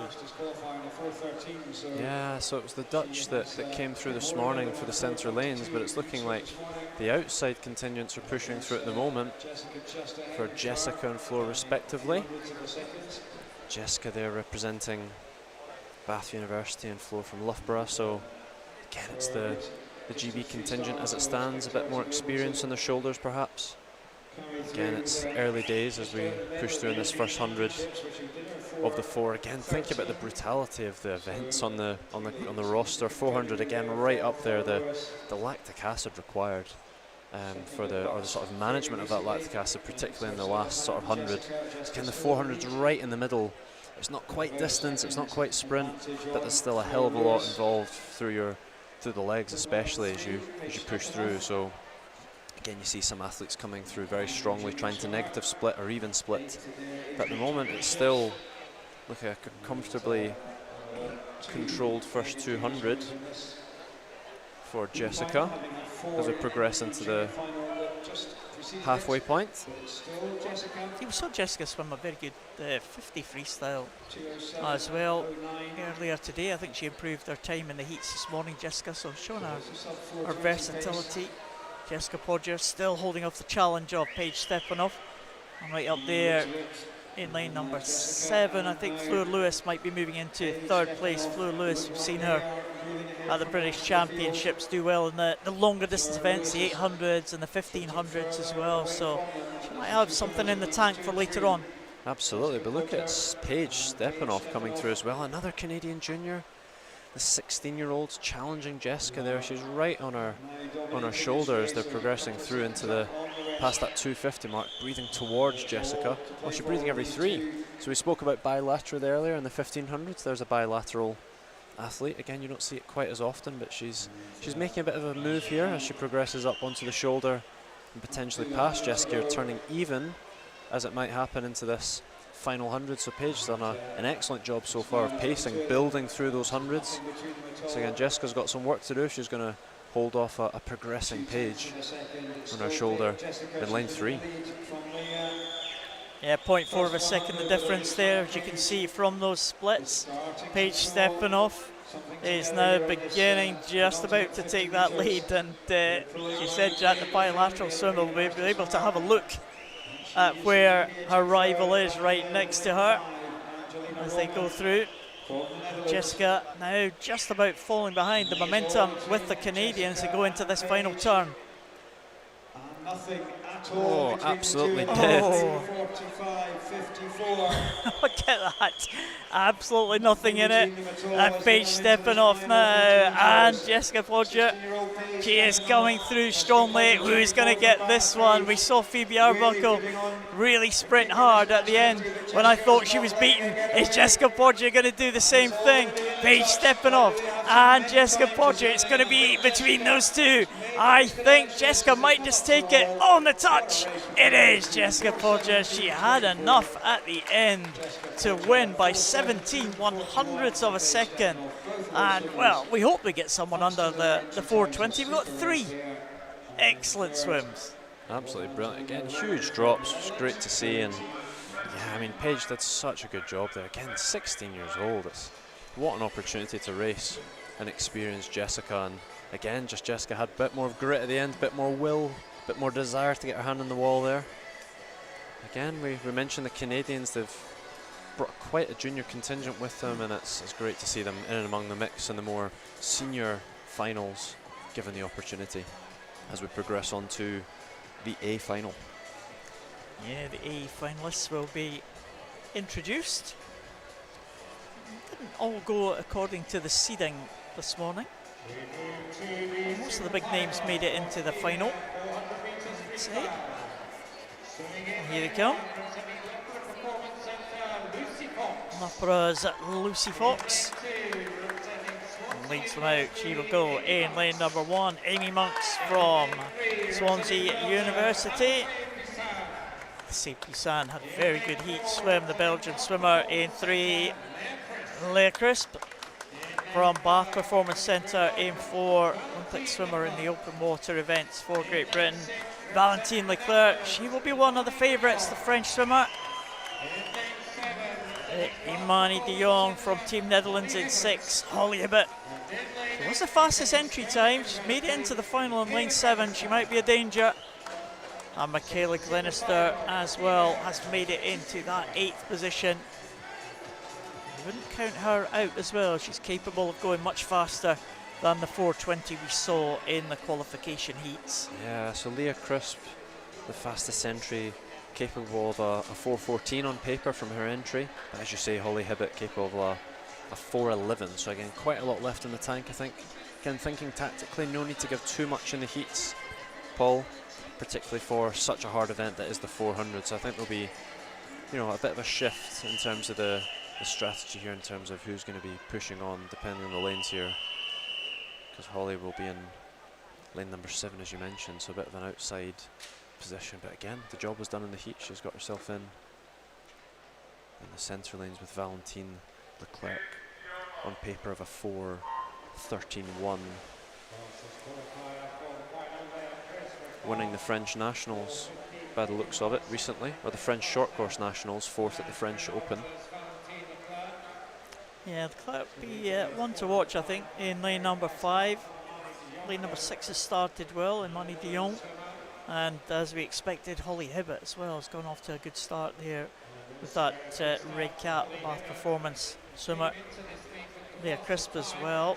She might be a threat. She's not featuring the early stages, Leah Crisp, but there's not much in it between all the field. But Holly Hibbett, well, she made it into that final and in the outside lane, away from the centre, maybe away from some of the favourites that you thought might be a threat. Not sure if it was a conscious decision to try and make it out to that side. Some people like to be in the mix, don't they? And some people just do their own things. I mean, swimmers do their own things anyway. That's why we should always swim your races. But yeah, absolutely. I mean, I think in the sprint events, sort of your 50s, your 100s, the middle lane is really important. You don't want to be in the mix, particularly in the 200 as well. It's not quite as important, but 400, I mean, again, it's not quite as tactically demanding. Like, you're not going to have the same wash or wake that you would in the other events that could particularly influence, you know, on that second 50, for example. In the 400, there's a lot more available to you. So I think you've got a lane, you've got an opportunity, you can apply your tactics, you can go for it. So Holly being up in lane 7, again, she's probably reserved quite a lot of energy in that heat swim, not needing to push herself quite as much. So again, we see her taking command here, but Valentine not giving it all her own way. Again, coming back on a 32-1 on that split. So again, taking out about 0.6 from Holly respectively there. So again, breathing towards Holly. So critically on that final 50, Valentine will be breathing towards Holly and Holly will be breathing away. So again, you think all these things add up. The athletes will be aware of that. They'll be aware of their rivals, who's likely to be their biggest challenger in the event. And I think it will be Valentine and Holly that will likely be the top 2, but don't discount Leah Crisp. Again, the potential of a sort of again on form considering her entry time. So again, it's hotting up a bit. I think the rest of the field have closed in on Holly, and as we say, Leah Crisp is making a bit of a move now towards Valentine. Again, a shift in the pace. Spoke about tactics earlier in the 1500 of trying to negative split or maintain, and Leah Crisp is very much pushing herself into that position, making a bit of a move here in the second half. Yeah, she certainly is there. You see the split, 32.1 for Leah Crisp against the 32.59, and she's closed that gap up to 3/100ths of a second now. And Leah Crisp, well, she's going fairly early. We've still got just over 100 metres to go here. Leah Crisp, she's trying to win this one from the front. She's certainly hit the front. Valentine Leclerc now in second place. It looks like in third place is now Imani de Jong, and these three stretching away from Holly Hibbett. But Leah Crisp again, look at that, 0.7 of a second that she took out of Valentine Leclerc, the French athlete. Leah Crisp looking very good. She is indeed, and again, she had a great performance this morning. Looked controlled, looked strong. Again, the style of tactics applied here, she's very much a negative split or even split athlete, and it's looking very much the case here. Looking strong, really going to her legs now. Progressed down nearly a body length ahead of Valentine, and dare I say, Holly Hibbett's really nowhere to be seen at the moment. It's all in the centre lanes as we come down into this final 50. I think it's going to be Valentine pushed by Amani De Jong in lane 6. It's going hotting up for a very contested 2nd and 3rd place, but I think the leader is fairly certain now, Paul. Well, Leah Crisp has certainly controlled this one in the second half of this 400 freestyle. She is heading for home. I don't think anyone is going to challenge her. She's actually pulling away from the others, and what a great swim from Leah Crisp to take it, and she will touch in 4:13.78. She'll be delighted with that time. It is Amani De Jong who gets up just ahead of Valentine Leclerc for 2nd place. But look at that, great swim from Leah Crisp, and that is an excellent time, faster than her entry time. Yeah, can maybe assume, Paul, that could be potentially a personal best, or quite close to it if her entry time's a 14. So brilliant job, and Amani De Jong at the end there really coming through strong to just out-touch Valentine by half a second in the end. So again, lots of different tactics on display there, different processes, different ways of swimming it. Again, just goes to show. Well, Leah Crisp, that was an accomplished swim. Watch out for her progress this year. That is going to be very good indeed. I mean, Great Britain very strong in the 400 freestyle with the likes of, Rebecca Adlington, Jo Jackson, etc., and Jazz Carlin. But, since then, we've had a little bit of a lull, yeah, but I mean, it happens in events. You go through the ebbs and flows of the talent coming through and where they're focusing. Again, Freya's turned her hand to a 400 from time to time, but again, it's very much been Holly Hibbett. But Leah Crisp really sort of putting herself in a great, mental position there for trials in 4 weeks. As now we move on to the next event, the 200 breaststroke, starting with the junior final. Yeah, Logan van der Molen from Stirling Swim. He's in lane 1 next to his teammate Ethan Collins. Colin Mitchell from Warren de Bath in lane number 3. William Tonks from Repton in lane 4. Jasper Hall from Newcastle in 5. Lachlan Small, Stirling Swim in 6. Johnny Martin from Perth City in 7. Gregor Ross from City of Glasgow in lane number 8. So we saw this afternoon, actually, Jack, and this afternoon's a good tussle between Ethan Collins and Lachlan Small, I think it was, the two 16-year-olds in this one. So, some of the swimmers have made these junior finals from swimming in the morning heat. Some of them swum this afternoon, so they haven't had quite as much rest as those who swam in the morning. Absolutely, but again, if you get your tactics right, if you get enough of a process involved in how you're swimming down and how you're applying your recovery strategies, they should be able to get themselves in a decent position. And again, the opportunity to race in a final and step up on a great stage. I think the adrenaline, as long as it doesn't get out of control, any of that, those nerves or whatever, I think it's important to kind of maintain that structure. But again, the athlete in the centre here doing a really good job pulling through. It's a great technique, isn't it? Yeah, really nice and long. Again, you think of the greats that have come through in GB breaststroke, the 200 event. It's such a long history. So again, the young athlete, you think to the greats that we've had through, and take your pick across the board. Yeah. It's been so many, but again, the tactics involved in the 200, long loping stroke for as long as you possibly can, and then really starting to ramp up. And I always think the breaststroke, the 200 breaststroke, completely different stroke technique to the 100. That's not quite the same for the other strokes, is it? Freestyle, pretty similar. Backstroke, pretty similar. Butterfly, pretty similar. Breaststroke, different. Yeah, absolutely. Again, you think of PT and how quickly he rates on the 100 and the other athletes, but this event is really about long and controlled, and that's exactly what's happening here with William Tonks. He's doing an excellent job. Really long, controlled, nice long glides, really maximising the fastest phase of the stroke, which is the glide, and he's going to come into the finish now in a 2:23. Wow, which is an excellent drop, nearly over 3 seconds from his peak performance. Really? I think he'll be very happy with that. He went out hard. Crowd are pleased behind us. They are Big indeed. cheers. They are indeed. Right in the spectator areas here, but Tonks, great swim there. 2:23.67.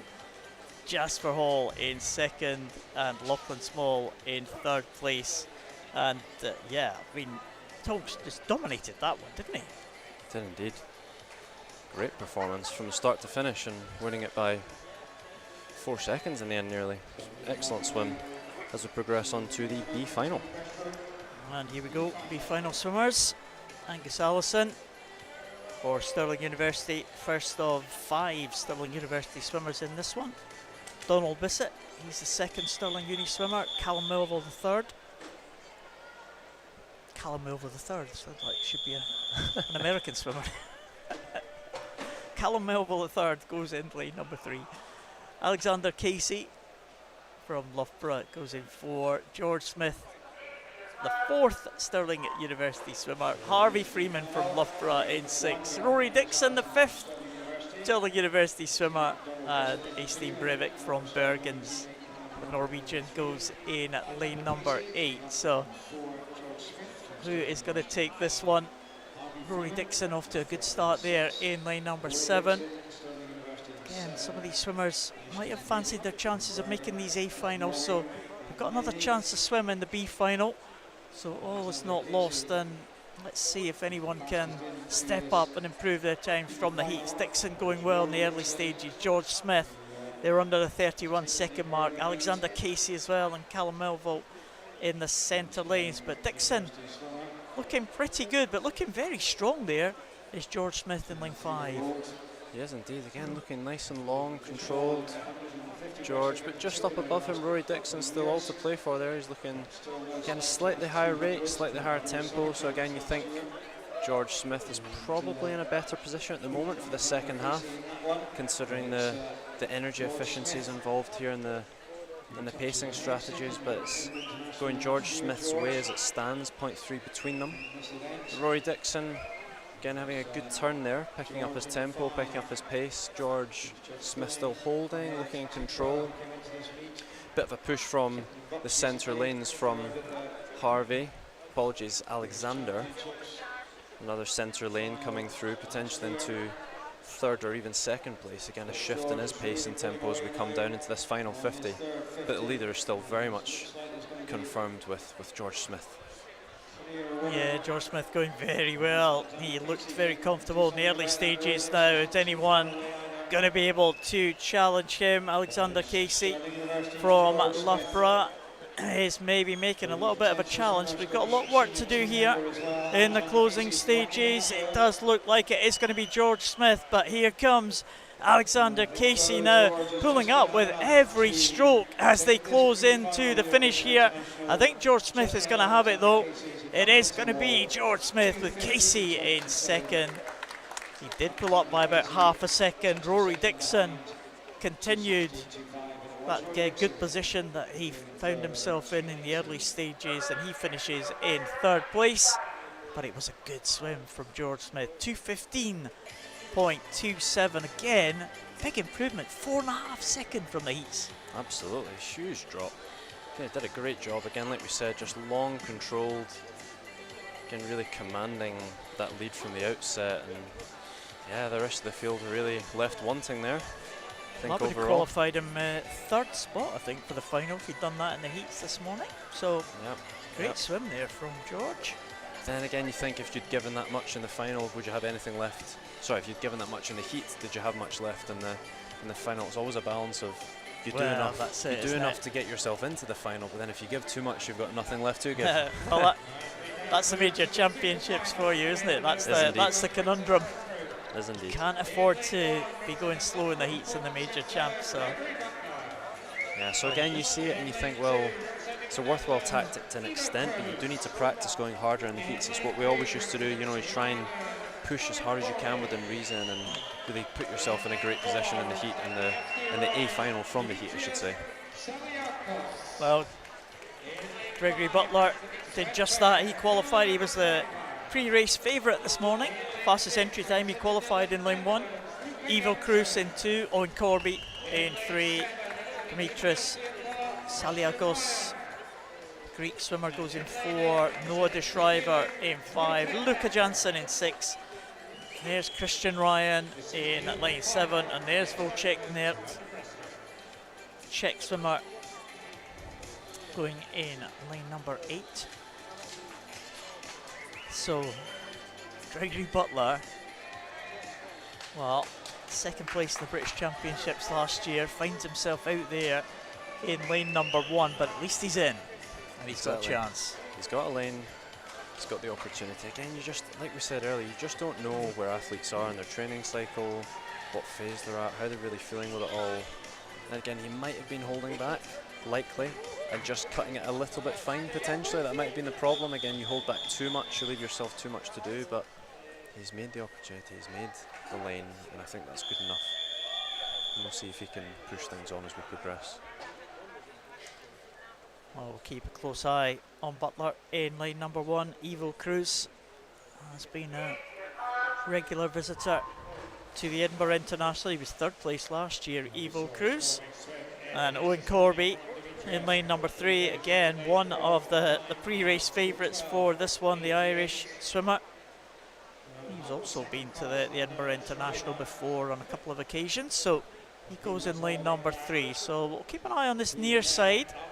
We'll also keep an eye on the swimmers right in the centre of the pool, the fastest qualifiers from this morning. Taliakos from Greece in 4 and Noah De Schrijver from Belgium in lane number 5. But it is 1 and 2 kind of leading the way now in the early stages. Is that ominous for the field in the middle? Potentially, yeah. I mean, I think, like we thought, Greg maybe holding back a little bit here. I think, again, potentially not giving too much away in the heats, holding himself in a decent position for the final. But again, as we look across the field there, it's kind of all to play for. You know, take your pick as we come into this wall. I think it'll be very even Steven on this first 100, and it's potentially still Greg. Not quite. It's Noah in lane 5, closely followed by Greg Butler. Number 4, Butler still very much in the mix as well. Owen Corby there in lane 3. Yeah, Owen Corby doing really well to stay in good contention here as we move down, but it's still looking like Noah and Gregory as we come down to this final 50. It's all to play for 2nd and 3rd. It's all to play for across the board. It's still very much in it. It's looking like Noah just as we progress into that final 25, stretching long. Gregory's really picking up his tempo out there on his own in lane number 7. Well, it's going to be very close. It's right across the pool. It could be Butler in lane number 1. It might be Noah De Schrijver in lane number 5. Who's going to get this touch? I think it might be De Schrijver into the wall first. It is De Schrijver. Saliakos, a great finish there. Butler just faded very slightly in the closing stages. He gets through for 3rd, but Noah De Schrijver takes it. Well, we had to keep our wits about us there, Jack. Right across the pool we looked, and it was first place to Noah De Schrijver. He'd be delighted to get in ahead of Butler. 2:12.97 and 2:13.42 for the Greek swimmer, and 2:13.74 for Butler. Much faster than he went in the heats this morning. Yeah, I think there'll be, again, a huge drop there for Greg. Again, like we said, he's just got himself a lane, did what he needed to do, and made the drops. Again, you might not have quite the same luxury in 4 weeks' time, but again, I think it bodes well for what's to come as we move on to the penultimate event here today, the 100-metre breaststroke, starting with the junior final. Yeah, there's a lineup for the junior final.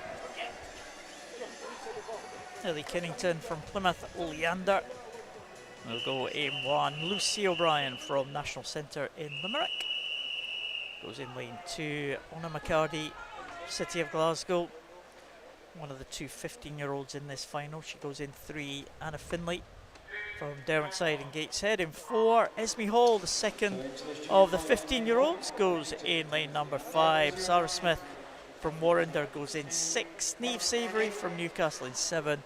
Amelia Oliver from Brighton College in lane number 8. Again, it's going to be very close. Anna Finlay fastest into this final in lane 4, 1:12.99, but not much in it right across the board. Yeah, again, we've got 1:19s, 1:13s, a couple of 1:14s. Again, I think we'll see a few drop, and it's an outside lane by the looks of it, challenging for 1st or 2nd position at the moment. Looking to be, it is indeed Ellie Kinnington doing a great job down that first 50. Just still the centre lane, Anna Finlay, that 1:12.99 entry time. It's really stretching ahead. She had an excellent turn there, building the momentum through the second half. Again, coming on leaps and bounds here, Paul, as we close into the final 15 metres. Well, they're all lining up behind Anna Finlay here, but I think she is going to take this one in lane number 4. It's about 4 or 5 swimmers all in a row behind her, but Anna Finlay has got a clear lead here, almost a body length lead.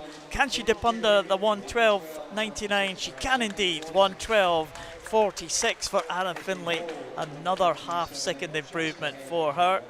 She's had a good day at the office here at the Royal Commonwealth Pool. Esme Hall getting in for second place, just 1/100th ahead of Honor McCarty. That was a brilliant swim.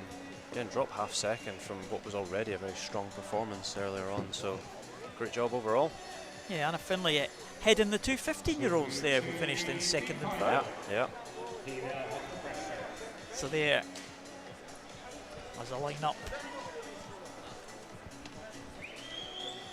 for the B final. Cora Langham from University of Bath. Emily McGee from Dundee City Aquatic goes into Hannah Bowley from Edinburgh University in 3.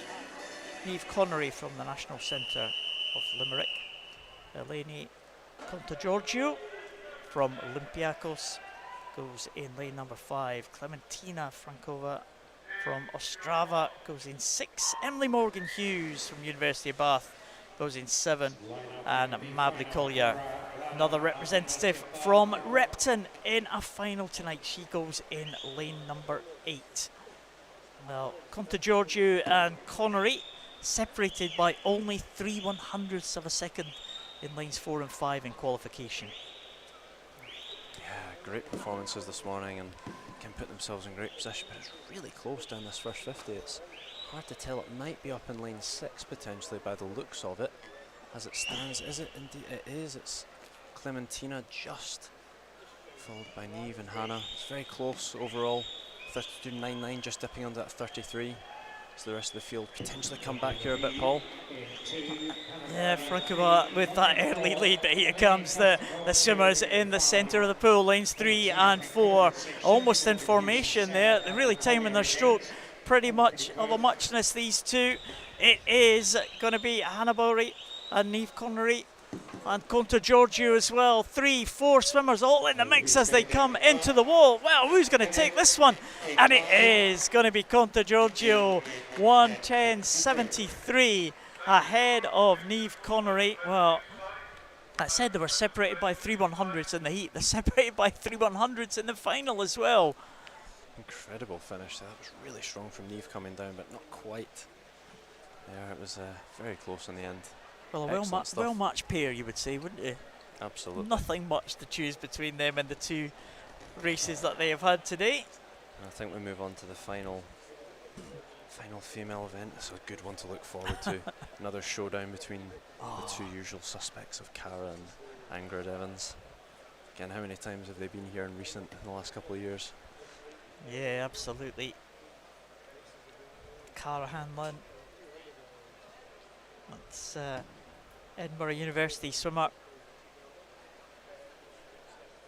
Really, it's been so good in the last few years, hasn't she?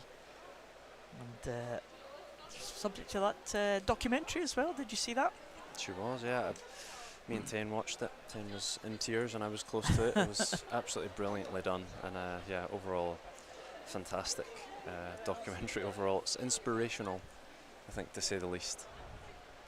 Yeah, it was on it was BBC Alba, wasn't it, that it was on? It was, yeah, it was, and featured several of the we are on the BBC Sport channel, but they won't mind us promoting one of their other channels as sure well, they BBC Alba. I'm sure they won't. It's a fantastic documentary charting Cara's attempt to get to the Olympic Games, one of the first athletes from the Western Isles of Scotland to try and make it to the Olympic Games. Absolutely. And, it was a fantastic show, fantastic programme. Yeah, and I think just the overall, the story itself, coming from a 15-metre pool where she originally trained, and the process of what that took, both mentally and physically, to get to where she got to, it really is inspirational. And we're just waiting. A little bit of technical issues with the PA, I think. A little bit of crackles we heard behind us a little bit earlier on. Yeah, we're just waiting for it to introduce these swimmers. I think the speakers are just struggling slightly. I hope you're hearing us all right at home. This is the final of the female 100 metres breaststroke, as you said. Swimmers are going to make their way out anyway. Lee Booker from Loughborough goes in 1. Sienna Robertson from Loughborough in 2. Anna Morgan will come out now in 3. There's Angharad Evans, the British record holder, going in line 4. There's Cara Hanlon from Edinburgh University, goes in 5. Ellie McCartney from Swim Ireland in 6. Leah Slawson will come out now in 7 from Manchester Performance Centre, and Niamh Coyne is the final swimmer that we will see going out in lane number 8. So as we said, Jack, the head-to-head between Angharad Evans and Cara Hanlon over the last couple of years has really, really ramped up. Cara Hanlon, the Scottish record holder, Angharad Evans, the British record holder. And Angharad just pushed it on that little bit, hasn't she, over this last year or so? Yeah, absolutely. And I mean, Angharad Evans has come on absolutely leaps and bounds in the last sort of 18 months, essentially. And Cara's been such a staple on the breaststroke scene. Again, the length of her career, especially, and the gains that she's made, just missing out in the Commonwealth Games in 2014, back in the day, in 2018. 2014 a bit young, but 2018, it's such an amazing journey. And again, it's great to see them both still pushing on, still progressing, and especially with Angharad Evans now really just pushing on that level, that competitive bar overall. Well, we'll see where this one goes. Angharad Evans, a British record holder, going in lane number 4. She was the fastest qualifier, just ahead of Cara Hanlon by around about half a second or so. And she goes in lane number 4. Hanlon in 5. The top of those 2 yellow marked lanes. We have Ellie McCartney from Swim Ireland in 6, who's right there alongside them. And Anna Morgan from Edinburgh Uni going well in the early stages in 3. She is indeed. It's great to see. And again, Anna Morgan done a brilliant job recently, especially the Bucks Championship short course as well. So it's great to see them pushing on Angharad and Cara overall. 31.4 is blisteringly quick. Angharad Evans potentially coming through a bit stronger here now. Cara again coming back as well, but Anna Morgan right up there doing a brilliant job to hold her stroke, looking nice and long, still in control. Angharad Evans coming through as we'd expect, but it's a strong 2-3 potentially battle here for Cara and Anna as we come down. She's coming down. Angharad Evans, I think, might just take this one. Anna Morgan is now being eclipsed by Cara Hanlon, but here's Angharad Evans. 106.38 for Angharad Evans, and that is another excellent performance from Angharad there. 106.38 will take it. Cara Hanlon, well, she finished very well indeed, and just on the 107 mark for Cara Hanlon. Her own Scottish record stands at 106.36, so she's inside a second of that. And Anna Morgan, a good swim from her, 107.36 for Anna Morgan, and that's much faster than her entry time. Anna Morgan. Pretty sure that's a huge lifetime best. To my knowledge, she's never been a 107. I mean, that's a phenomenal time from Anna Morgan. A 107.3 is blisteringly fast. Well, again, Cara being very close to that 106, but Anna Morgan did a hugely impressive job there, especially that first 50, Paul. I mean, a 31.4, she put herself in a brilliant position right off the bat to really challenge Angharad and Cara. So hats off to the ladies there. That was an excellent final, lived up to the billing. Yeah, it was a very good final. Angharad Evans, though, showing she is the informed swimmer going into these trials, but Cara Hanlon looked good and Anna Morgan looked excellent. Here is the final male event. It's the 200 metres individual medley junior final. We have Aaron Bissett from Brighton College. We have Alexei Denisov from Tavistock. Justin Lecoq from FFBN Belgium. Milan Vojko from PZ Azeta. We have Claudia Buttarelli from FFBN. In fact, no swimmer in lane number 5, my apologies. Evan Davidson goes from Perth City in 6. Jamie Gray, Tavistock in 7. And Tao Malfay will go in lane number 8. So, lane number 5 actually missing there. So, one of the top qualifiers missing from this final. So, that's unusual. Claudio no-show. Not sure what's happened there, but Again, we progress, and it's looking like it's lane 4 as it stands. Again, you would suspect from the heat performance from Milan. Doing a good job there, coming down the backstroke leg. It's always great to see, Paul, the shift in the pacing here. And again, who's stronger strokes, the breaststroke legs, you can quite often see quite a big change in the pacing overall, who's actually placing in the event. Again, different strengths. Is it going to be your backstroke leg? Is it going to be the breaststroke freestyle, etc.? It's doing a good job here. Milan, apologies for any technical difficulties we're experiencing here. I think we should still be with you. Yeah, it's the breaststroke very much the important stroke on this 200 IM, and it is still Milan Vojko there, but Evan Davidson coming back really well with that red cap, and it looks like it is going to be those two. Look at that, 3/100s. Evan Davidson just picking up the pace, and he closed the gap there by 1.2 seconds on that breaststroke. But who's got the strength on the freestyle now? Davidson right up there in lane number 6. It is Milan Vojko though. PK Azeta swimmer. He is going to come home, I think, in front. He qualified fastest for this junior final in 2:08.44, and he's improved that to 2:07.41 with Evan Davidson in second, 2:08.19. And Alexei Denisov coming through, just winning that close contest for third, 2:10.35 ahead of Justin Lecoq, who finishes in fourth, and Jamie Gray not far behind as well in fifth. But it was a great breaststroke there from Evan Davidson, but couldn't quite get ahead when he came to the freestyle. Yeah, I mean, again, it's great to see just someone coming from sort of 5th or 6th in the field all the way through to second.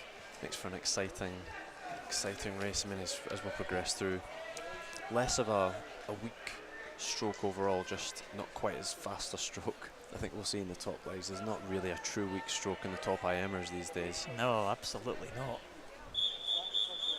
But before then, we have the B final. And here we are. Yeah, Vadim Bosch from Loughborough goes in lane number 1. Andrew Bertoli, Stirling University, in 2.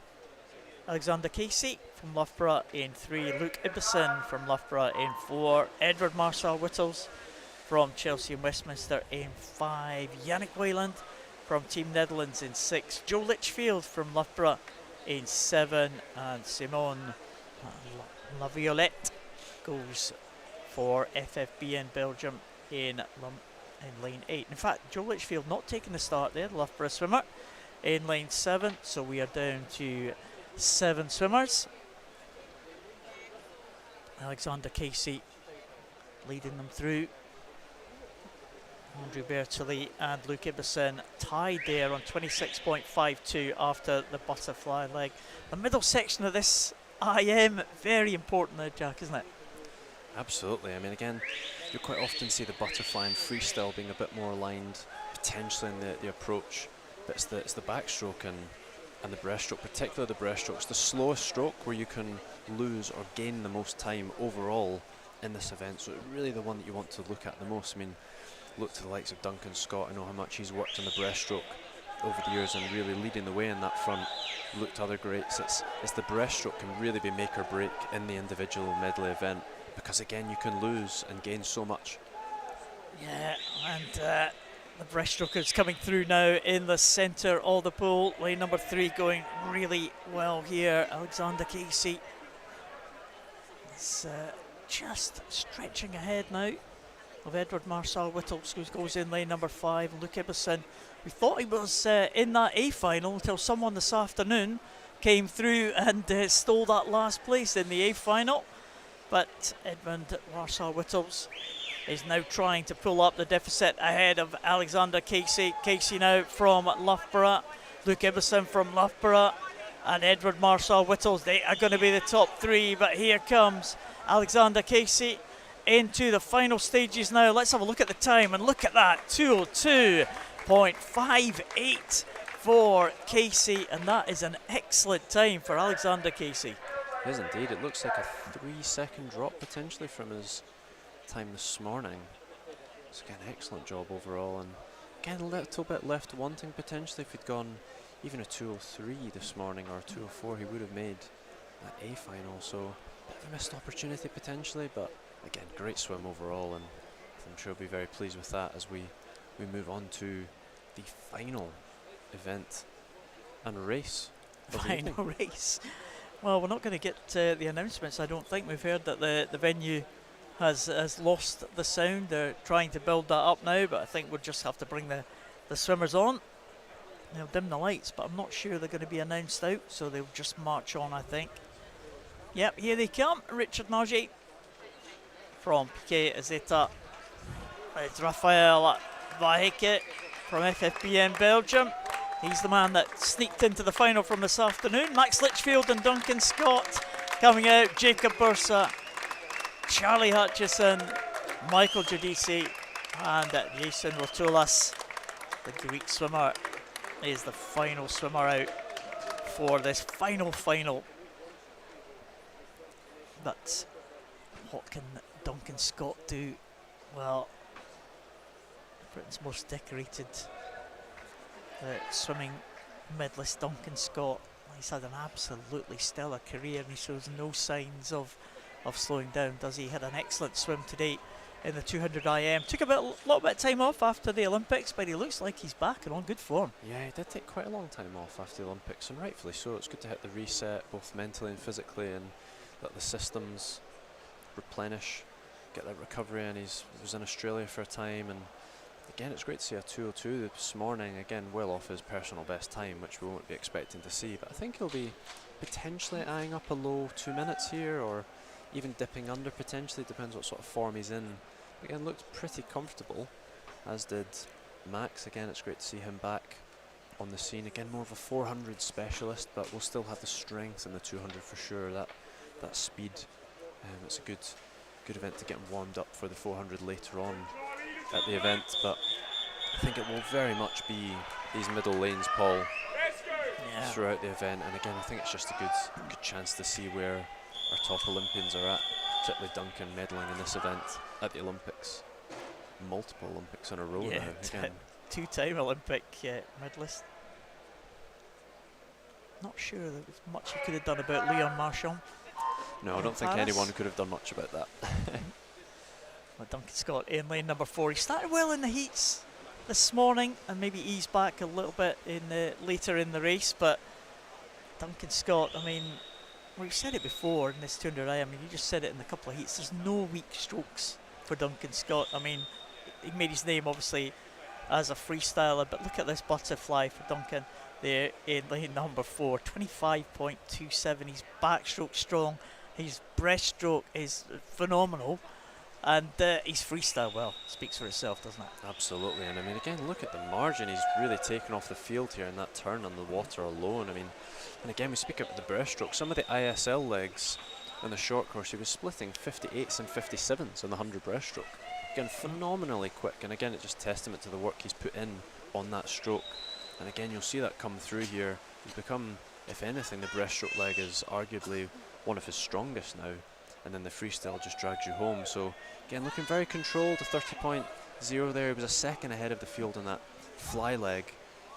Still the fastest in the backstroke, and I think again we'll likely see another very quick split here. He's looking very much in control as we come down into the final half of the breaststroke.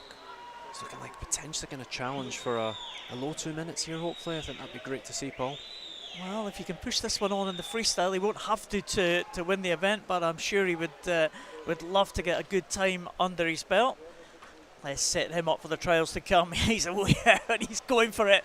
He's really going for it with the legs, Duncan Scott here.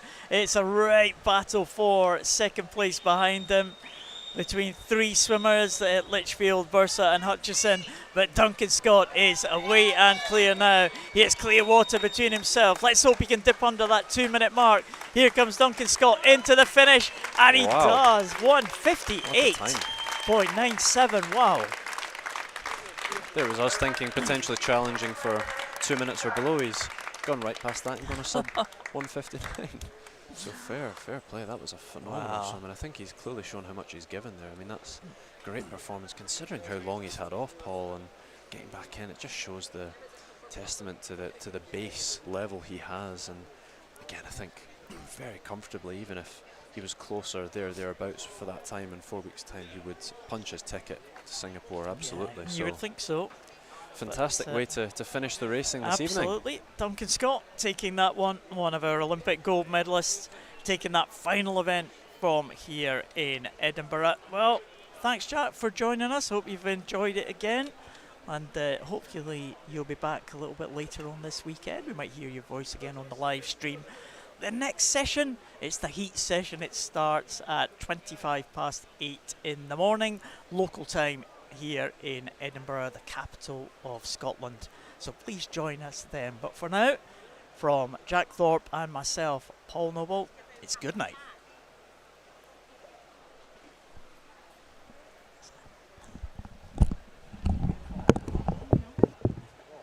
They are bad, don't they? Oh, man. Well done. That was good. Yeah, that was good. Nice to get the partnership going again. Yeah, absolutely. Well, it always feels funny that year is coming up with that. So you only hearing it in 1 year? Yeah. Nice. This year. So that year I had the static, and as soon as that stopped, the Yeah, I know. static went. Well, we need to tell them that because they couldn't figure out where that was coming from. But as soon as that stopped, the static went. Aye. So I don't know what happened. It was right structurally. Yeah, it was.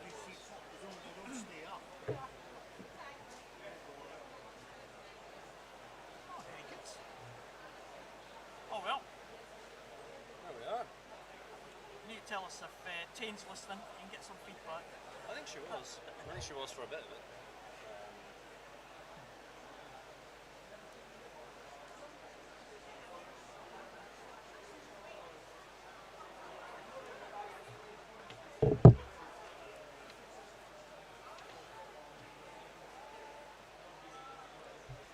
That 200 was good, wasn't it? 200 freestyle.